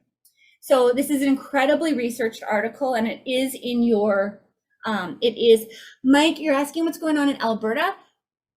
We talked about Alberta in depth in the September 22nd one, so I highly recommend you go and check that out, but otherwise we'll probably be addressing it in the next little while, not tonight. North America, the money illusion. So what we need to read this article. I am going to give you the very Coles notes. How's that? So what is a money illusion? It's an economics term. And essentially it's where people think that prices are going up. I just described it to you. I just said, hey, those hangers, they're more expensive. Did I not? That is an illusion. I'm like, what? I had to wrap my head around it. So you are not experiencing prices going up. We are not experiencing it like that. It's actually that the value of money is going down. This isn't a bubble. We live in a global economy. And so we can't just have, oh, prices go up. It actually has an impact in our global economy and our global currency. And I'm going to walk it through again a little bit in terms of some of the signs that we're seeing, and then some of the risk factors and the treatments. So our initial perceptions are that prices are going up, but it's the opposite. The currency was collapsing. Historically, this kind of run up happens at the start of a period of massive inflation and a collapsing currency. I'm not saying this to be sensational. I am saying all of this so that we can be prepared and make the right decisions, whatever those need to be for you. History repeats or it rhymes. And for those of you who have joined us, who saw and heard from the Gary Hibbert show and the podcast, thank you so much for joining us today. On that podcast, we talk about history and how it repeats. And he actually was the one who said it repeats or it rhymes. And I'd never heard that before. So thank you, Gary, for sharing. It repeats or it rhymes, and it does. It's a rhyming right now. So this is the last time we saw serious inflation in the US and Canada. It's 1974, 9 years into that inflationary cycle. But it took 9 years to get to 1974 is what that actually means. And it was gradual at first. It lasted all the way through to 1979. So there was pretty solid 5 years there of very, very massive inflation. Now, inflation science, I use the word rational, or the term, I should say, rational ignorance. I usually say irrationally ignorant. What I mean by that is I do not mean that in any way, shape, or form as anything negative. I mean that as, holy crap, is there a lot to take in this world? Is there a lot to understand and to know? And if we all have lives, and some people have kids and businesses and jobs, trying to find, a little time in the day, we can't know it all. And so to me, that's rationally ignorant. It simply means that we cannot be all knowing of all things at all times. So that is definitely a sign when we see for inflation. People don't know about this, plus denial and confusion. So most have never experienced this type of inflationary environment. What does that mean? Nearly half of the US and Canada, the population was born after 1981. The last inflationary period was 1979. Okay, so I was born in 70, and I don't remember inflation, okay? So that means that there's an even larger window. If it's not just those after 81, it's those who are like kids or whatever, they don't remember it either. So in other words, we don't understand, and we need to understand, and especially understanding the relationship between exactly the printing of trillions of dollars, Alan, the Treasury, the Federal Reserve, the Bank of Canada, In other words, our federal governments and the levers that they have at their disposal in terms of devaluing money by printing lots of money. There's also other kinds of ways, but that's at least a key component of this summary. So, inflation signs. Inflation is a lagging indicator. Remember, the real estate cycle formula includes leading and lagging indicators. That may or may not be a hint. So, of some of those ingredients that are hidden on there in terms of the indicators. We have to know this indicator. We have to be watching inflation, and it causes huge. So these are the three signs. It's a lagging indicator. So we're not going to see it right away. It's going to show up in a little bit. It's starting to show up, but it's a lag. So there's more to come. There's huge distortions in the economy affected by inflation. And the third one is that there's common characteristics. So we can get armed with that information. So number one, inflation is a lagging indicator. The typical inflationary cycle is about 10 months. Okay, that's cool. Massive inflationary cycles are typically 10 years. Okay, that's huge. And it takes time to take hold. So an example of this is Germany in the 1900s. And over a period of about 10 years, the German mark became worth 1 millionth of its former self. Listen, I don't have a spreadsheet that big, but I know that Vincent, our chief technology officer, will be able to calculate 1 millionth of a millionth. It was massive. So outsiders, it was obvious, but those inside, it just becomes so insipid. It's just really difficult to wrap our heads around it. And so that's where we are in North America today. Number two, inflation causes huge distortions in the economy, and there's big lag in that perception. So it takes that while, and this is at the core of the money illusion, because even still, I characterize this whole thing in terms of price is going up. But when we talk about prices of homes going up and price values, what if we were to put on a different hat, a more strategic economic hat, and go, oh my, sure, they're going up, but actually, hold up, our currency is going down. That means, think about what I said earlier about Canada and the US global trade, like it's trade.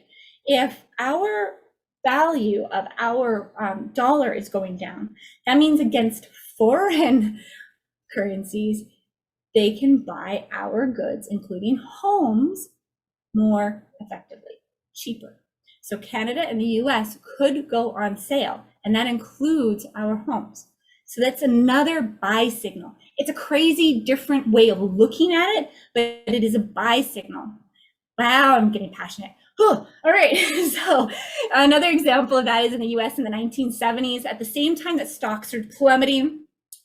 That's right, Christian, inflation makes debt cheaper. I'm not even going into that in this conversation, but it absolutely does, which is why it's a buy signal as well. So at the same time, this is good debt, by the way, hey? Like mortgage debt is good debt. So at the same time that stocks were falling, prices were skyrocketing, and meat, we were talking about bacon at the 11 percenters, but meat soared 150% between 73 and 79. Watch your bacon. I'll be watching it for sure. So in here, like this has just been circulating on social media. Here you go. Will that be cash or credit? Or we'd like to talk to someone about financing. That's what's happening. And that's what history, remember I said history repeats itself or it rhymes. Third, the common characteristics are denial, confusion, clinging to money or to savings, feeling richer, and speculation, especially currency. So with regard to the example on speculation, is that this currency historian, in such times of runaway inflation, of massive inflation, currency speculation becomes a major business for virtually the entire adult community. Who's investing in Bitcoin these days? Who's investing in all those other things that aren't Bitcoin but are close to it, that are alternative currencies? It's the same thing. And I'm not making it bad or wrong. It just is. So Bitcoin and all of those other things are just another indication that this is likely to be a massive inflationary period. And then when it comes to clinging to increasingly worthless money, be mindful of savings, ladies and gentlemen. But also in terms, I wanted to broaden the speculative stock investments. So it's not just foreign exchange, Bitcoin, crypto, et cetera, but also IPOs, initial purchase officers. So their offerings, pardon me, are up. And those are another form of speculation in terms of businesses and stocks and whatnot, and starting these businesses. It doesn't mean it's bad. It just is a sign. It's a symptom so that we can look at what we need to treat, if anything, in our own portfolios. And that's why getting an assessment with the Real Estate Wealth Lab in terms of your current situation, in terms of your current finances, in terms of where you want to go, and in terms of your portfolio right now is more important than ever before.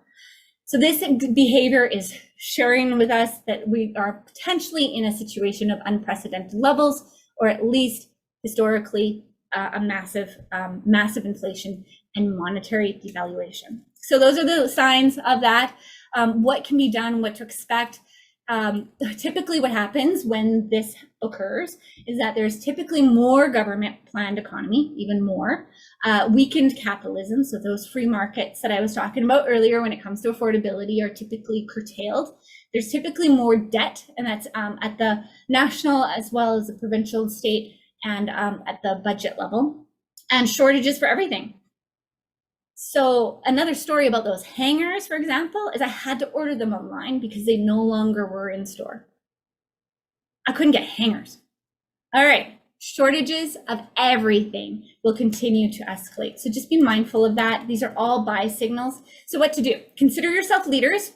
You are now in the know if you weren't before. And if you were in the know before, hopefully you've been armed with some information that can help support you.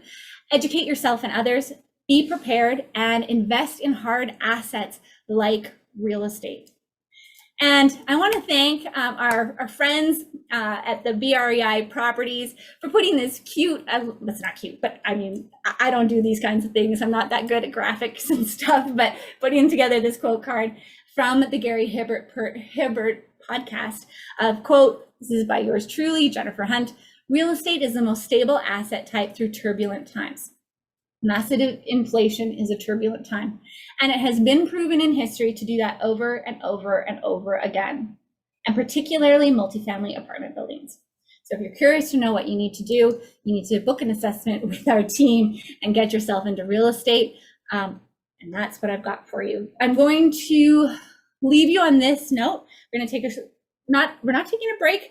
We're going to keep on powering through because we've got those 2 market analyses for you, but with this last final slide that I want to share for this overview of the macro and economic indicators as well as our research is that holy crap, look at this.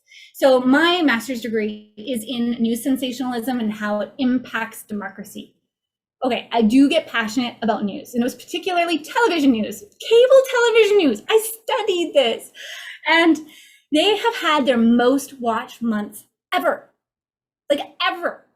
They're up 65% per year for MSN. CN viewership is up 151% year over year. And these networks, it's just what sells is whatever needs to be done to keep their eyes on you, and that means fear. Do you think that this pandemic can go away when they're seeing this kind of result? Going back to normal, settling down, this affects their business in a big way. And these are big businesses, and fear sells until you stop buying it. And by being here today and having like all of you still on, this is ridiculous. This is amazing because that means that you're not buying it, or at least you're open to not buying the fear. And we can absolutely make an impact and protect your real estate, protect your wealth and your life by design. All of this, this is literally just a snippet of what's in your member-only intelligence newsletter. I highly encourage you to join that. So we're going to get into the market analysis, but I think we're going to just take a Niran. I'm going to put it over Jennifer, to you for just a second. If you have joined us and you walked into this room thinking that you were going to be taught how to buy your next investment property, I hope you're pleasantly surprised. This is definitely like drinking from a fire hose. And I want to be conscious of the fact that there are a number of us here in the room, and while I can't, come and see you personally, when I look at your faces, sometimes I get the feeling it's like a deer stuck in the headlights is going on. It's almost like, what do I do with all this information? What do I do with it? So I want to, first of all, just underline something for you that I have found in my life, in my investment career, that things really shifted for me when I left one room and walked into a bigger room, because the environment that you are in is decisive. What I mean by that is that where you're at, the environment that you're in, it gives you access. When you change your environment, you walk into a different room, all of a sudden the knowledge that is out there, and as a result of that knowledge, the intelligence and wisdom that follows changes. The second thing that changes is that the level of leadership that you surround yourself with calls you to become a leader like you never have before. The third thing that happens is that you're able to collaborate and come up with creative, different ways of doing deals, but not just doing deals, but thinking about real estate.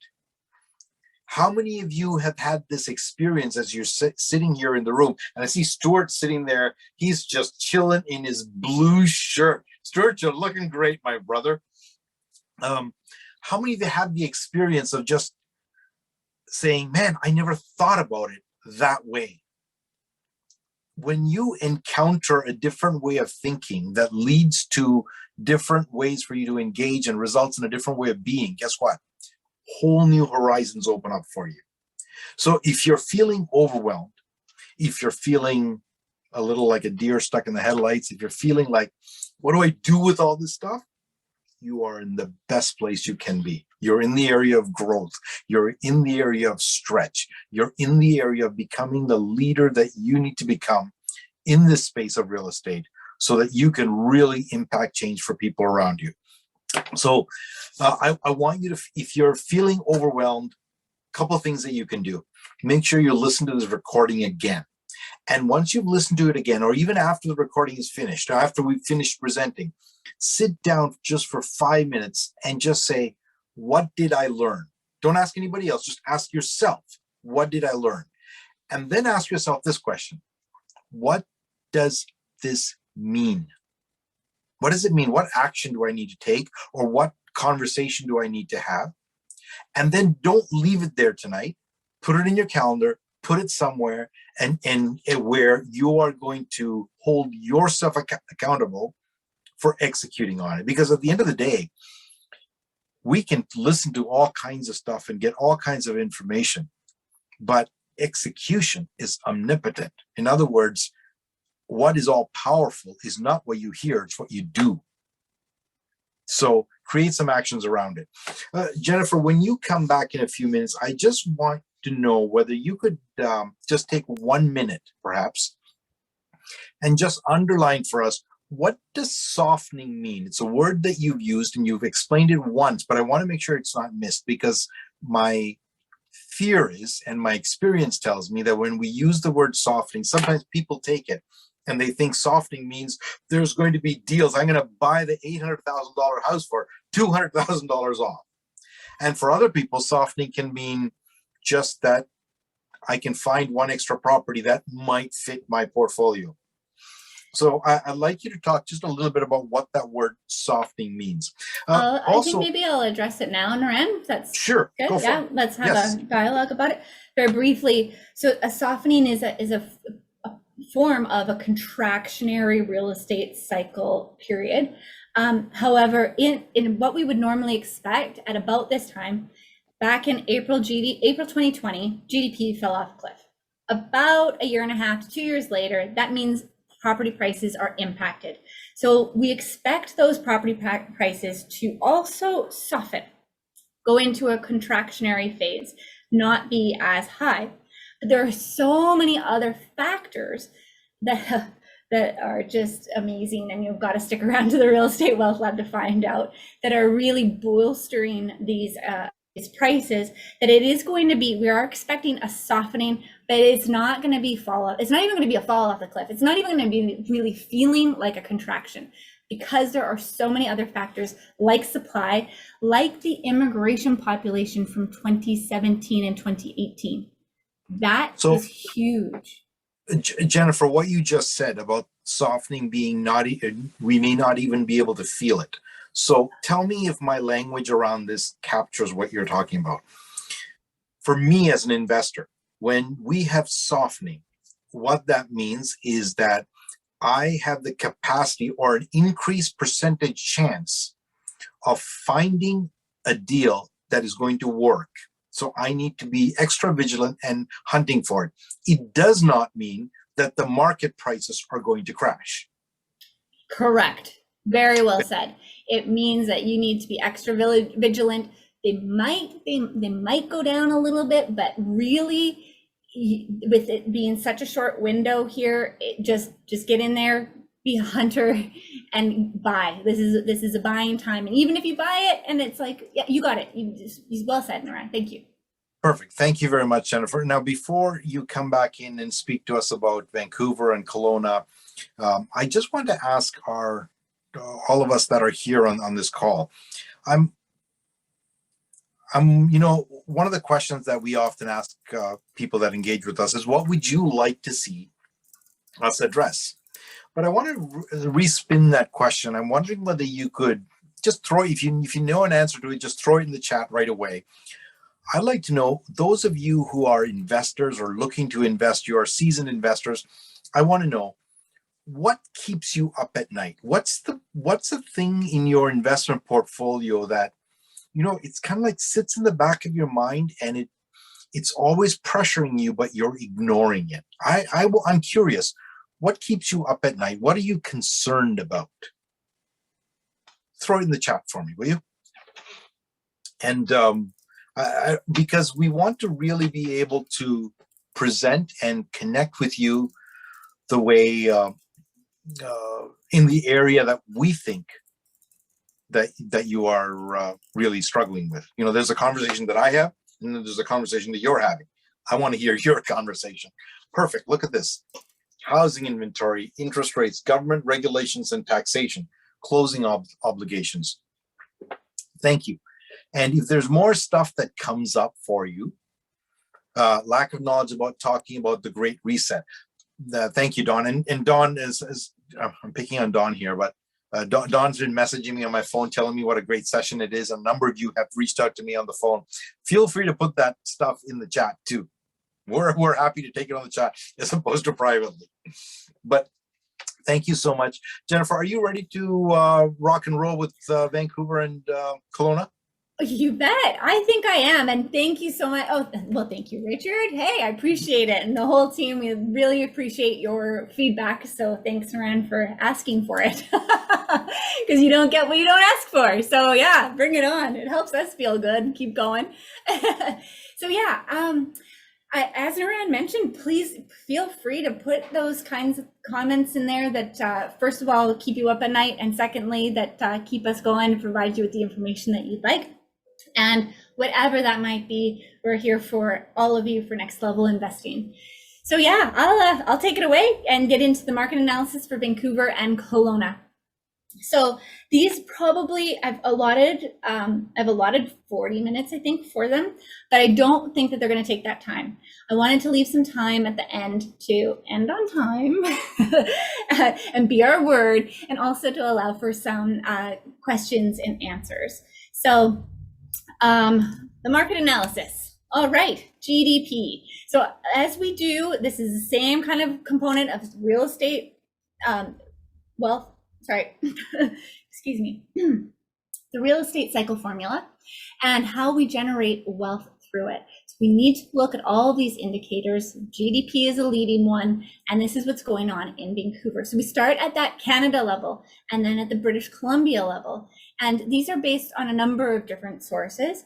What we're seeing for this dot in here for British Columbia, this is the chief one. So the British Columbia, the blue is 21 forecast, which is showing 5.8. The 2020 forecast was 3.8. That blue dot right there, that dark dot, is that difference. So It's just that we're just a year over year a net positive GDP. And that is fantastic news. This is what we're looking for, is net. It's a very, very different story than what you'll hear out anywhere else, and certainly in the media. So when it comes to Vancouver's real GDP, -4 for 2020, 4.9 for real growth in 2021. So that there's a negative there where it shouldn't be. It's a positive growth. My apologies. I'll fix that up before we post it in the back. That's a positive. Again, net positive for Vancouver, for Metro Vancouver. So again, with our real estate cycle formula, we've got a little bit of GDP positivity. It's pretty something to watch for. This is good. This is positive news, not like huge, massive. Mike, do we have access to you on phone or email 24/7 when we have a question? I am going to continue with this and go 24/7. I'm sure that we can offer to answer and respond within a reasonable time frame during business hours. But I love your dedication, Mike. We're always available, and we can answer questions for sure. So jobs. Again, we're just following those leading indicators of assessing what's going on in the market. So in Vancouver, actually, we're starting with British Columbia as a whole, is that employers are struggling to fill those positions. Again, it's the same narrative, labor shortage. Okay, all right. BC has employment though has been above pre-pandemic levels for months. The unemployment rate fell to 5.9% in September. Lots of employers in BC are struggling to find workers. So that means that they want to be hiring, but there's not enough. That means that the jobs are there, the job vacancy, that's a whole other one. There's job vacancy, that's another metric that we have to look at when we're looking at employment data. And there's a change on the horizon in terms of what jobs are there and what jobs aren't there, what kinds of opportunities, and restrictions have made it difficult to train some of these workers on the jobs that are available today because they've shifted and changed so much. The service industry, it's at, for those of you who recall the original sort of the K recovery, where certain industries have recovered more quickly than other industries. So for example, the service industry, accommodations, tourism, that type of thing, really gyms, all that service stuff has been really affected. And as a result, individuals who were necessarily potentially furloughed, what does that mean? Laid off, some of them have not been brought back, have had to re-skill set up, re-level up, get employed elsewhere. But many, this is where the data is very important, is that many are actually opting out into what we were seeing growing before the pandemic of the gig economy, meaning contract work. That's even more so not post-pandemic, at this stage in the pandemic. So this particular slide is BC and Lower Mainland jobs. And there's, despite this elevated, I love it, there's some really cool graphs. Stats Canada, this is the job vacancy, the quarterly, and the unadjusted for seasonality. And so there's a little bit here where we're going, okay, so there's this unfilled jobs. So the gray is BC, all right. Canada is 3.6, and the Lower Mainland is 4.3. So what we're seeing is that despite elevated unemployment rates, the employers are finding it challenging to attract employees. And the biggest increases in job vacancies are in education, management, and manufacturing, as well as in some of those service industries. So overall, Canada is actually, well, it's having a lower percentage of unfilled jobs. Now, when we want to get into it a little bit more deeply here, I'm just going to move some of these things around on my computer. There we go. So the Vancouver jobs. So what we're seeing in this particular data is unemployment rate 7.2, which is higher than Canada and BC. The unemployment rate is, the employment rate is higher than both the province and the nation. That is a very, very, very good stat. The participation rate is also higher. So we've got it higher than British Columbia and Canada. So it's a bit of a higher unemployment rate. Don't love to see that, but the employment rate is certainly way up there. And it's actually, when compared to other large cities, it's doing quite well. Vancouver's job market has proven to be resilient. And this is also, all these stats here are very innocuous.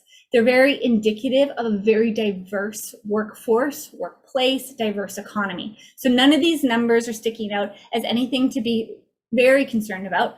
Unemployment rate could be a little bit better, but we're starting to see all of the trends going in the right direction.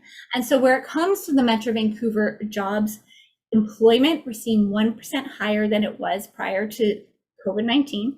It is favorable compared to Toronto and Montreal. The labor market is actually the best performing in the country, and the job additions are actually starting to come. We are actually starting to see these jobs hitting the market. The possibility of them being filled is still yet to be seen because of the labor shortages. But here's where, I'm going to get to it in a second. I got really excited. But why it matters is that there are people moving to British Columbia for the jobs. So the jobs are coming out.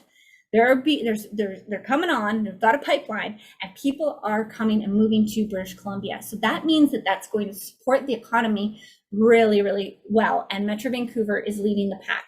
So we're expecting to see that cadence and a stability factor come into play. So we put all of these in our real estate cycle formula. Again, not like huge employment numbers, but pretty positive. And in fact, some of the most positive inclinations in terms of our employment indicators in the nation. Now, people, our population, the Vancouver population growth rate, so Canada is 0.39, BC 1.1, and Vancouver 1.1. So again, we're higher than the national and the provincial averages, well, on par with the provincial average. And that's okay, that's fine. Why? Because you want to be higher than Canada. That's good. That means that we're attracting, we being in this particular case, Vancouver, British Columbia, and the metro area, is attracting interprovincial migration. Remember I was talking earlier about the great American migration going down to the Sun Belt? Well, Vancouver is kind of close to that in Canada. So it's got the best weather, it's got the best jobs market, and it's certainly got a great stable future in front of it. So despite this drop in international immigration, Vancouver is faring better than its counterparts in Canada. So again, against that pandemic drop, BC is still doing quite well. So now when it comes to this, actually, this article came out today, so that's why I really wanted to include it. It's about the September 21 intra-provincial data, and BC saw the largest net, So the largest net gain in interprovincial migration, and that's for that period in June 30th, 2021 to from the year prior. They gained 34,000 people, and this is actually huge. It is the largest net gain in interprovincial migration in BC in 28 years. So since 93, British Columbia has not seen this many interprovincially move. That means that they're moving out of other places. So in other words, that's good news for our Vancouver real estate market, our rental market, as well as our real estate markets, because those are all leading indicators for what's yet to come. And there's more to it than the intra-provincial data. There's that pandemic related drop, as I mentioned, but despite this, we're seeing some pretty steady and record growth within the nation.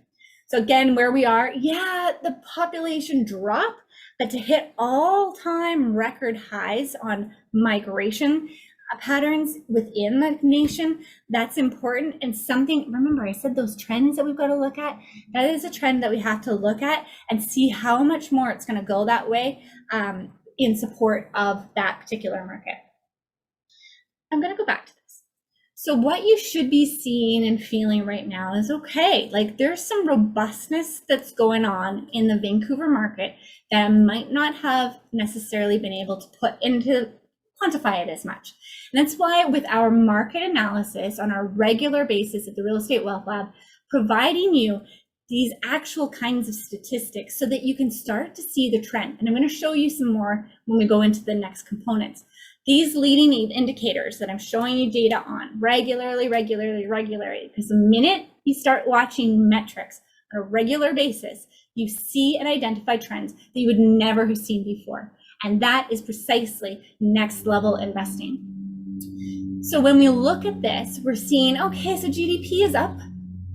Not huge, but it's up. We've got a net benefit, net positive for GDP at that provincial level and at the Metro Vancouver. Jobs are doing okay. They're faring well by comparison.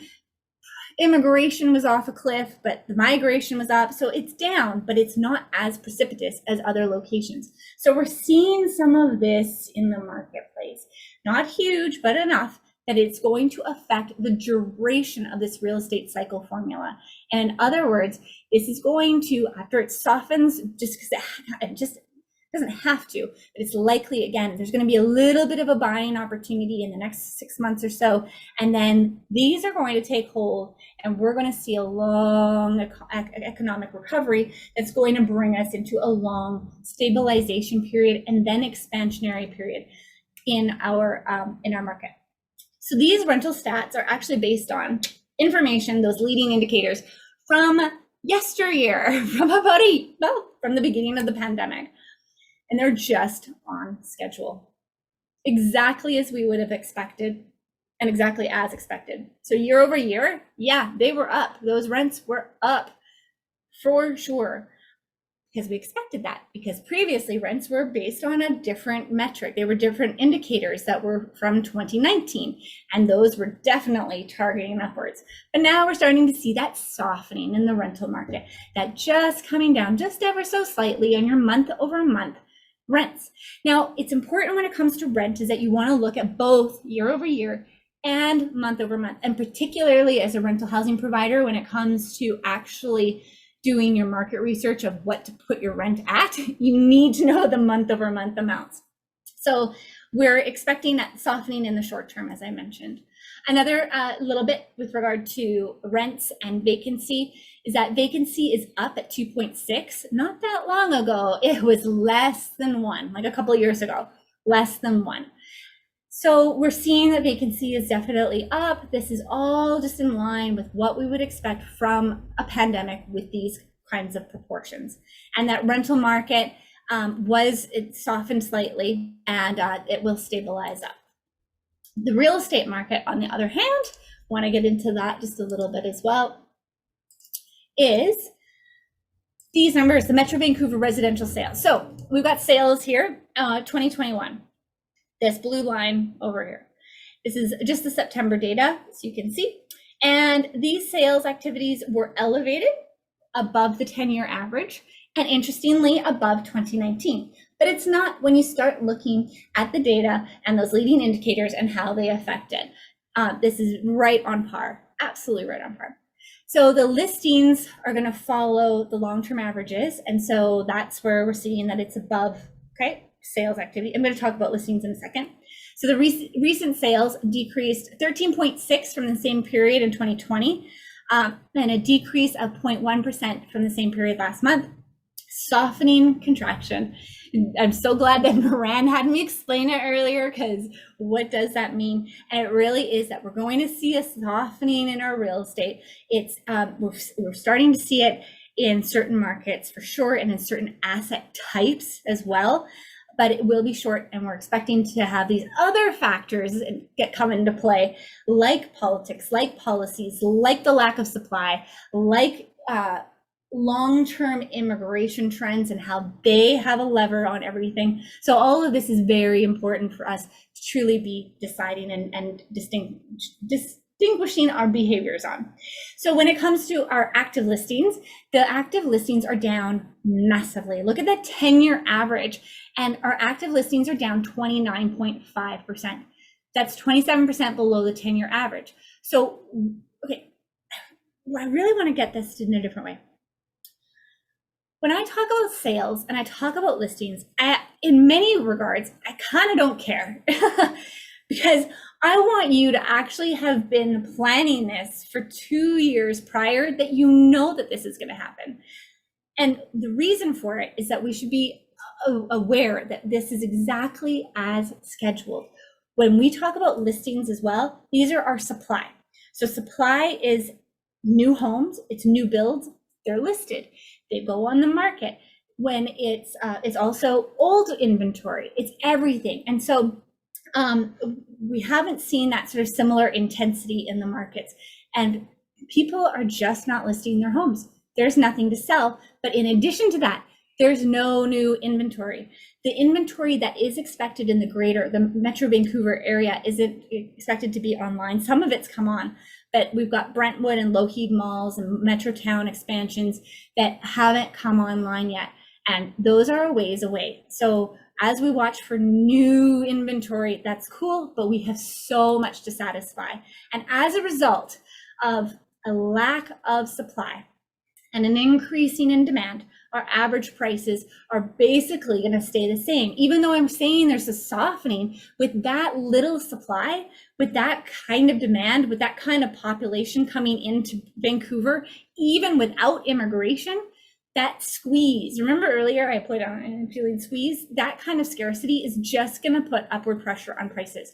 So if there is a softening in the prices, it's going to be very nominal, and it's more about you're going to have an opportunity to get in. This is absolutely buy signals. See, I told you it'd be pretty brief because I want to leave time for questions and answers. And also, I know it's getting pretty late there in the East, but a market analysis of Kelowna. So a lot of this is Kelowna's in British Columbia, so a lot of this is going to stay the same, except for Kelowna has got a different real estate cycle going on right now. So it's GDP. This is it. I'm not even going to go into details of the data of Kelowna because it has one of the most robust, diversified economies in British Columbia.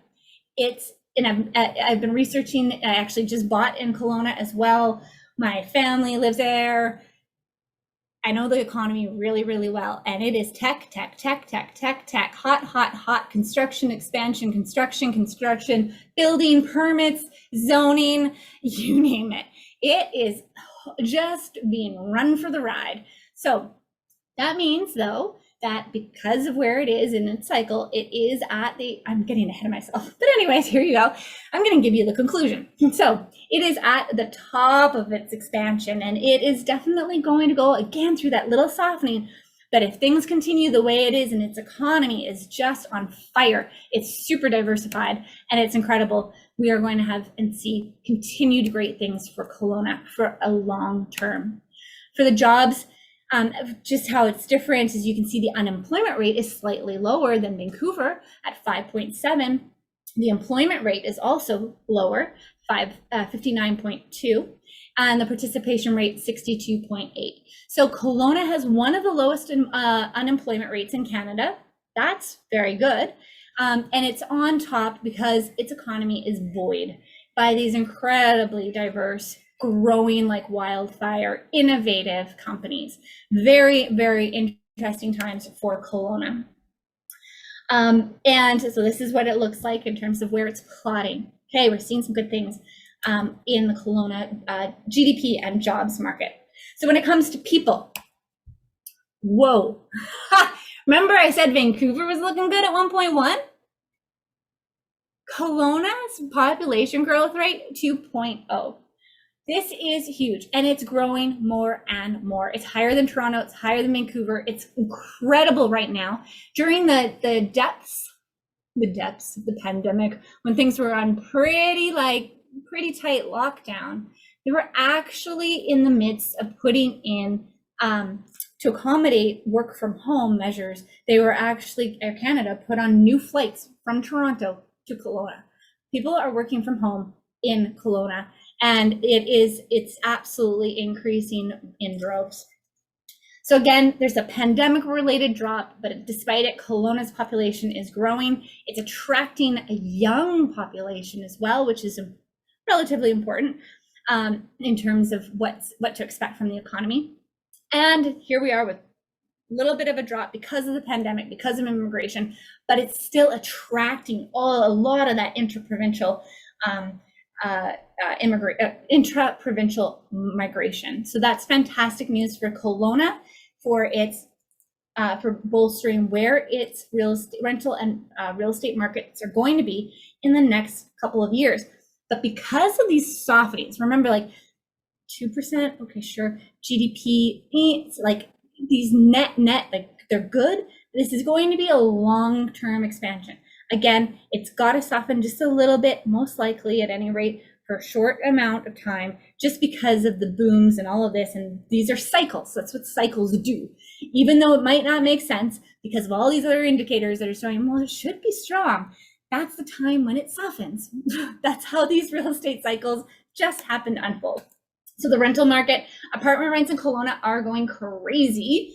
And here's some of the data around that. Kelowna is now the 4th most expensive rental market in Canada. Type it in the chat. Who here actually owns in Kelowna? Anyone own in Kelowna? Or how about Vancouver? Darcy, you do? Okay, that's awesome. Who else? Kelowna, Vancouver, anybody in these markets? Who's looking to buy in these markets?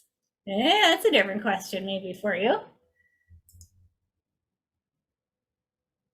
Beverly, you own in Vancouver. That's awesome. Okay, very cool. Darcy, you're looking to expand. Perfect. Cynthia, Langley, excellent. Metro Vancouver. That's awesome. Very cool. So I'm glad that this is relevant to you. And for those of you who aren't yet investing in these, I'm going to come to a conclusion in just a moment as to what you may want to consider if you're for either of these markets. So as you can see, 1 bedrooms went up month over month, 2 bedrooms went up month over month, 1 bedrooms went up year over year, 7.3%, 2 bedroom rents up 24% year over year in Kelowna. Again, though, remember, we're looking at the rental data is a lagging indicator. So what this shows us compared to Vancouver, remember I said Vancouver month over month, we're starting to go down. That's because Vancouver's real estate cycle is going to be shorter. It's actually already in that contraction. It's just kind of, you don't know it, but it's in the contraction. It's just starting. Whereas Kelowna is still just at the top of that expansion. And it will be contracting, again, just softening, nothing major, for a short little while, just as cycles do. It is on schedule exactly as planned. The Kelowna rents are driven by the high employment and the migration levels. And we've talked about the conclusions there. So real estate market, again, we want to look at the sales, we want to look at the listings and then the prices and that kind of correlation. And yes, sometimes sales and listings are correlated and they drive each other. So sometimes we have to look at the leading and the lagging. But other times, this is where that nuances of the real estate cycle formula have to come into play because they don't always drive each other equally. Sometimes the sales buttons will be pushed and sometimes the listings buttons will be pushed and sometimes harder. And that's where we actually have to get into all of those specific details. And that is what I'm delighted and our entire team at the Real Estate Wealth Lab is to deliver to you on a regular basis. What's in it? Okay, so what it means. So sales are down, not 29% year over year. There's such a healthy demand in Kelowna, but the lack of supply is so incredibly low that it actually makes the demand look like it's overwhelming. So it's a little bit, remember we were talking about the money illusion? There's a little bit of an illusion there in terms of because of the supply. It's when it talks real money, it's not so much an illusion. Eileen, what do you mean by what about wildfires? In terms of wildfires in Kelowna, yes, they've been having them for as long as it's been around. And it is certainly something that makes sure that you get your insurances in place before you buy anything. How's that? That should answer that one. But it's still a very attractive location. Awesome. The active listings. So in listings, the supply listings were down 40%. So now we're seeing even more upward pressure on those real estate prices. And you can see this year over year, prices are showing double-digit increases. We're coming up to that peak of expansion. And those are across all home types and all home categories. So ladies and gentlemen, the conclusions for your market analysis for Vancouver and Kelowna in British Columbia for this issue of our real estate lab research lab Kelowna and Vancouver. They're top of expansion. They're about to contract and soften shortly for a few months. You can wait for it if you want. But my recommendation and our recommendation is just get out there and buy. If you're buying for a long-term hold, you do not need to wait for a softening. You need to be hunting, as Niran mentioned earlier. Hunting now, you might get a better pick down the road, but you need to be in the hunt, actively looking for it now. These are all buy signals for the long term.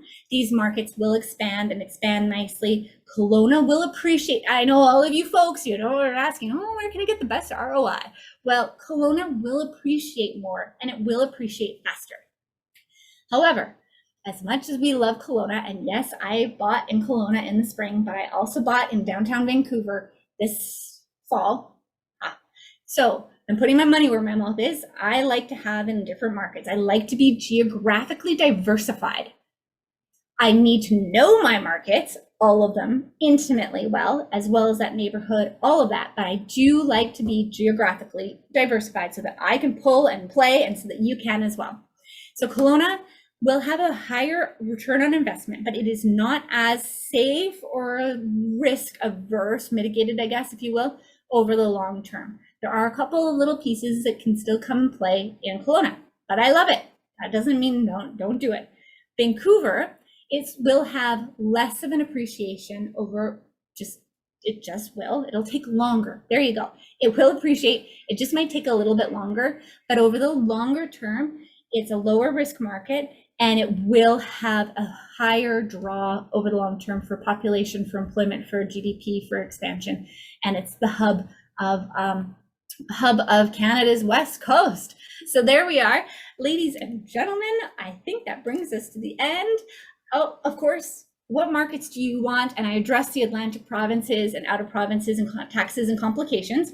That's not to say that those won't be coming. We've already completed. So in your member portal, as part of your free trial, you will already have access to Toronto, to Calgary. You'll have Vancouver and Kelowna as of tonight for your market analyses.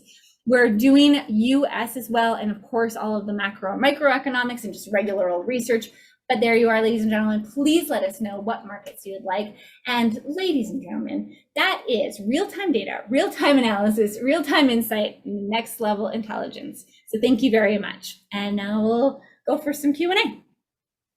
Thank you so much, Jennifer. That was awesome. And I want to congratulate all of you who have stayed throughout this entire call and paid attention. It tells me that Jennifer, you and I are in a room that's going to make a lot of money. It already smells like money, and they've got a lot of grit to them. Yeah. So well done, guys and gals. Any questions that Jennifer, do you want take questions? How do you want to do this? Yeah, if you have a question, I mean, I'm open to opening up microphones if that's cool with you, or if you feel better, you can send it in the chat, whatever works for you. Let's just let's do it. And it's great to see so many of you that I haven't seen for a while. I'm going to actually stop sharing so that I can see more faces.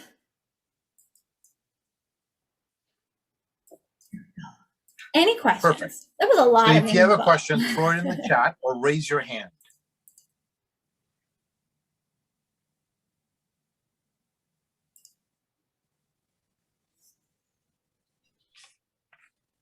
Hello. Hello. Yes, thank you very much. Thank you, Jennifer, for the very comprehensive presentation that you delivered tonight. Thank you very much. I just want to know what's your point of view on the markets in like New Brunswick and also like Moncton, those places. Great. It's an excellent question. Thank you. So the Atlantic provinces, there are first of all, there's always great deals to be had pretty much anywhere in a democratic free nation. So that's to start. However, my personal experience in New Brunswick has been challenging, and for those of others who have also tried to invest there. But it's not for the reasons one might think. It's because there's actually a culture of not wanting outside investors. And it's unfortunate, but that's just the case. And with Nova Scotia's announcement, I think it was today or yesterday, anyway, in the last couple of days recently, of looking at implementing an out of province in real estate investor tax, that's just an indication that we need to be mindful of it. Again, it's not a wholesale blanket. You're going to find great opportunities. You're going to great relationships. Just be mindful of those taxes and those possibilities. And then the secondary point, which is probably even more important, is that traditionally the GDP, the economic output of the Atlantic provinces, has been very unstable. Bigger years, lower years, bigger years, lower years. And it depends on the type of risk that you're willing to incorporate into your real estate. Over the long term, real estate will typically go up. As I mentioned, it is one of the most stable assets during turbulent times. So, hey, what I got to say to that is any real estate is good real estate with lots of caveats and lots of diligence. So I hope that helps you in those decisions, and you're going to do great. I'm going to let you do the controls there, Niran.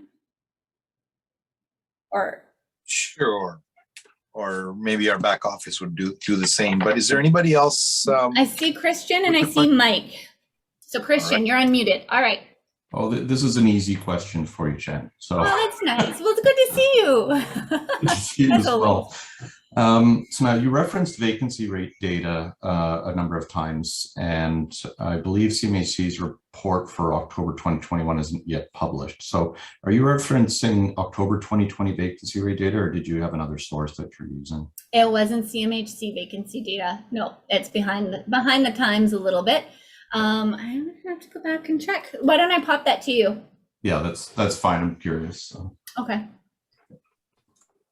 Thanks, Christian. And Mike Shree, I see that you've got your hand up. Yeah, Jennifer, I'm just wondering, perhaps I'm pretty new, and I wonder how do we buy some property in US? Is there any issues with mortgage or no issues? How much time you got, Mike? No, I'm kidding. I love your question. It's a very important question. I have been investing in the US since 2000, so for 11 years. And there's actually a lot, and there's tons more individuals in the Real Estate Wealth Lab who are absolutely outrageously involved in how to do that. And I'm assuming that you're Canadian, Mike, right? So in like the international investing, because if you're in the US, it's no big whoop. So there's a lot to consider. There are things such as, what do we want to talk about? There's things such as mortgage loan to value. There's qualifications that are different. There's ownership structure. So if you want to qualify for a mortgage, you may not be able to put it under your corporation. And then there's a whole bunch of other little things that you need to take into consideration, like cross-border taxes, as well as foreign ownership thresholds and taxes that way. And there's lots. So what I would recommend is you're in the right spot because we're experts in it.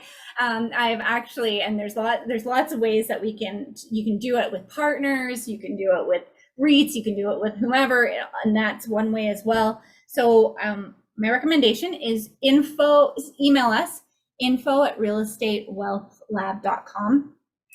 Let us know if there's something specific and we'll get an answer for it. We can, set up a call or whatever have you. And then in addition, for the rest of you on here, for those of you interested in US, I've seen a bunch of you ask for that. We will set up a call and do more research. We'll do some form of how to invest in real estate in the US. Sound good? Good. Thank you. Thanks for asking, Mike. Thank you. Right on. Thank you. Thanks, Jennifer. I think we have Vicky still with her hand up. Wonderful. Hi, Jennifer. This is Vicky, and thanks so much for the informative session. It's actually my first time listening to this, and I'm just blown away by the amount of info and intel. So thanks so much. Well, thank you, Vicky. Oh, she muted. Let's unmute. There, Oh, you're back. sorry. I think I just got muted. My question is around where you mentioned towards the last slide on Kelowna being a bit more risky than Vancouver. You mentioned there are a couple pieces of risk factors. Mhm. So I was just wondering if you could specify what those are. For sure. They're fairly innocuous because Kelowna is growing at such a rapid rate, and they've got very forward-thinking leadership, and the political climate is very expansionary. So those are all fantastic to mitigate that risk. However, it is still relatively small now in terms of population size, and that also can influence. But what we've seen and what we are continuing to see during the pandemic is that population is growing and relatively rapidly compared to elsewhere. So as a result, because of the pandemic, we're seeing more folks come in there, and it's got a burgeoning economy. A couple of other risks is that it depends on the type of product you're looking at in Kelowna. Zoning in certain areas. They have restrictions on short-term rentals. You have to apply for a business license in order to do short-term rentals. So there's a couple of little more finicky pieces there. But and then I guess when you compare it specifically to Vancouver and the Metro Vancouver area in terms of population, that kind of level of population in Vancouver, Metro Vancouver, prior to work from home, prior to these sort of new pandemic work from home kind of scenarios, just really attracted a lot more population. So when immigration levels come back up and come back into Canada, they're more likely to go to Metro Vancouver and help support the jobs, help support the economy, and of course our rental and real estate markets there. That's a summary. Okay. Awesome. Thank you so much. You're welcome. Yeah, nothing like super major red flag. Just make sure you're doing your diligence. Yeah. Jennifer, Thank you. If I can just piggyback on that comment that you made to Vicky, in Kelowna, if the product and the zoning is an issue, one of the things that I have found and what seasoned investors do is they look at every area. No single area is going to be perfect, but find out everything that you can about the negative part of that area, and then have a plan in place before you get there on how to mitigate for that. And when you can, I find that next level investors, one of the things that stops people from moving forward is not a lack of a dream, but a lack of an executable plan that they feel confident they can do. And when you get clear on the plan, you can actually mitigate. You can go, okay, this is a negative part about Kelowna, for example. The zoning is an issue. So one of the things on your checklist needs to be make sure that zoning is verified. And instead of doing it like you would for every other property, dig a little deeper and look at where there's opportunities, maybe even changing the zoning. So just put those in the back of your mind, whatever area you're looking in, find the negative things and then have a plan that is connected to each of those negative items. Awesome. I agree. I want to be mindful of time because we are over time, but I hope that you got lots of information. Jason, I see that you've got your hand up. I see these questions in the chat, so we'll make sure that we get those chat questions. So Jason, how about the last question? Yeah, thanks. I'll be quick. Great presentation, Jennifer. My question is, what's some of the best advice you have for a young investor looking to scale through real estate? I love it. You're in the right spot. You're absolutely in the right spot. And we have the right tools for you to learn about real estate investing. And more importantly, you're in the next level investor conversation right now. So you can do in tandem your understanding what real estate is while also having these kinds of conversations that are like, why are we talking about inflation? Why are we talking about GDP? Understanding how they impact your real estate investing before you get into it is a really great spot for you. The other way is you'll want to definitely get our free trial and get an assessment, because in our free trial, we're offering assessments, your personal assessment.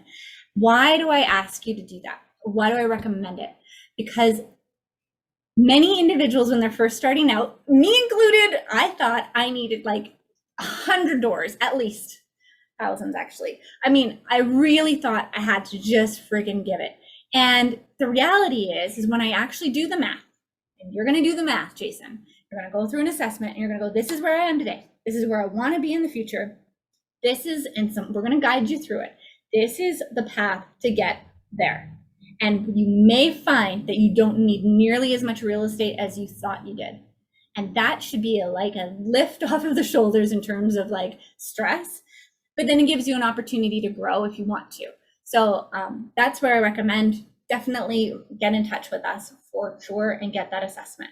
Does that help? Awesome. Okay. I'm going to just pull up a couple slides here, Niran. I do this right. All right, I hope so. Do you see the formal presentation of Q&A? I hope so, yeah. All right, yeah. So the REWL open house launch is right now. Niran, do you wanna take this away here? Sure. Close us out? Absolutely, I will close us out. Thank you very much, everybody, for joining. And I see that Chris Despain is still in the call. And Chris, you're coming to us from London, England, across the pond. So it must be very late for you. But thank you to everybody here that you've shown up. If you found this of value, and I know you have, and you've just registered for the call, then you'd get a recording of the call. But what I would really, really urge you to do is walk into a bigger room with us. If you go to realestatewealthlab.com, and I think maybe somebody in the back office can throw it in the chat for me, the link, what you can do is you can actually go and sign up. It's open house. Everything that is there for members that we have available right now for members is available for you for the next, until January 1st. So until you get to test drive us, and what you will have in this is not just the recordings, but also the weekly reports, the expert commentary, the market trends, the monthly live digital events, and city-specific analysis. It will give you all of that. So I just really encourage you to do that. Our next event is going to be Wednesday, November 10th at 7:30 p.m. Eastern Time. Again, this is complimentary to you. If you've signed up, you have nothing to lose. Sign up and then, come walk with us until at least January 1st. And if we haven't proved our work to you by then, we will shake hands and part as friends. But I know that you've already gotten so much value. So Wednesday, November 10th, 7:30 p.m. is the next event. Connect with us you can email us at info@realestatewealthlab.com, and you can also follow us on Instagram, and you'll also find Jennifer and me on there as well. Awesome. Thank you so much again. Jennifer, any last words before we shut this call off? Well, it's really lovely to see so many familiar faces. Of course, Stuart, congratulations on your article, and Don Ronsom, and lots of folks on here that I'm very familiar. Marc Laframboise, I know we haven't spoken in a little while. Catherine, thanks for getting in touch with me on Telegraph. Brian, Anita, that's been a while. So again, not saying to everyone, it's just really a huge thank you. So delighted for your, there we are. For your support. Thank you. And Mike, I think you put it in the chat a couple times. Can we connect by phone? Just send an email to info@realestatewealthlab.com with your contact information, and somebody from the team will be in touch with you, and we will get whatever needs sorting and help your way. If we can figure it out, we will. Thank you so much, everybody. Have a great night.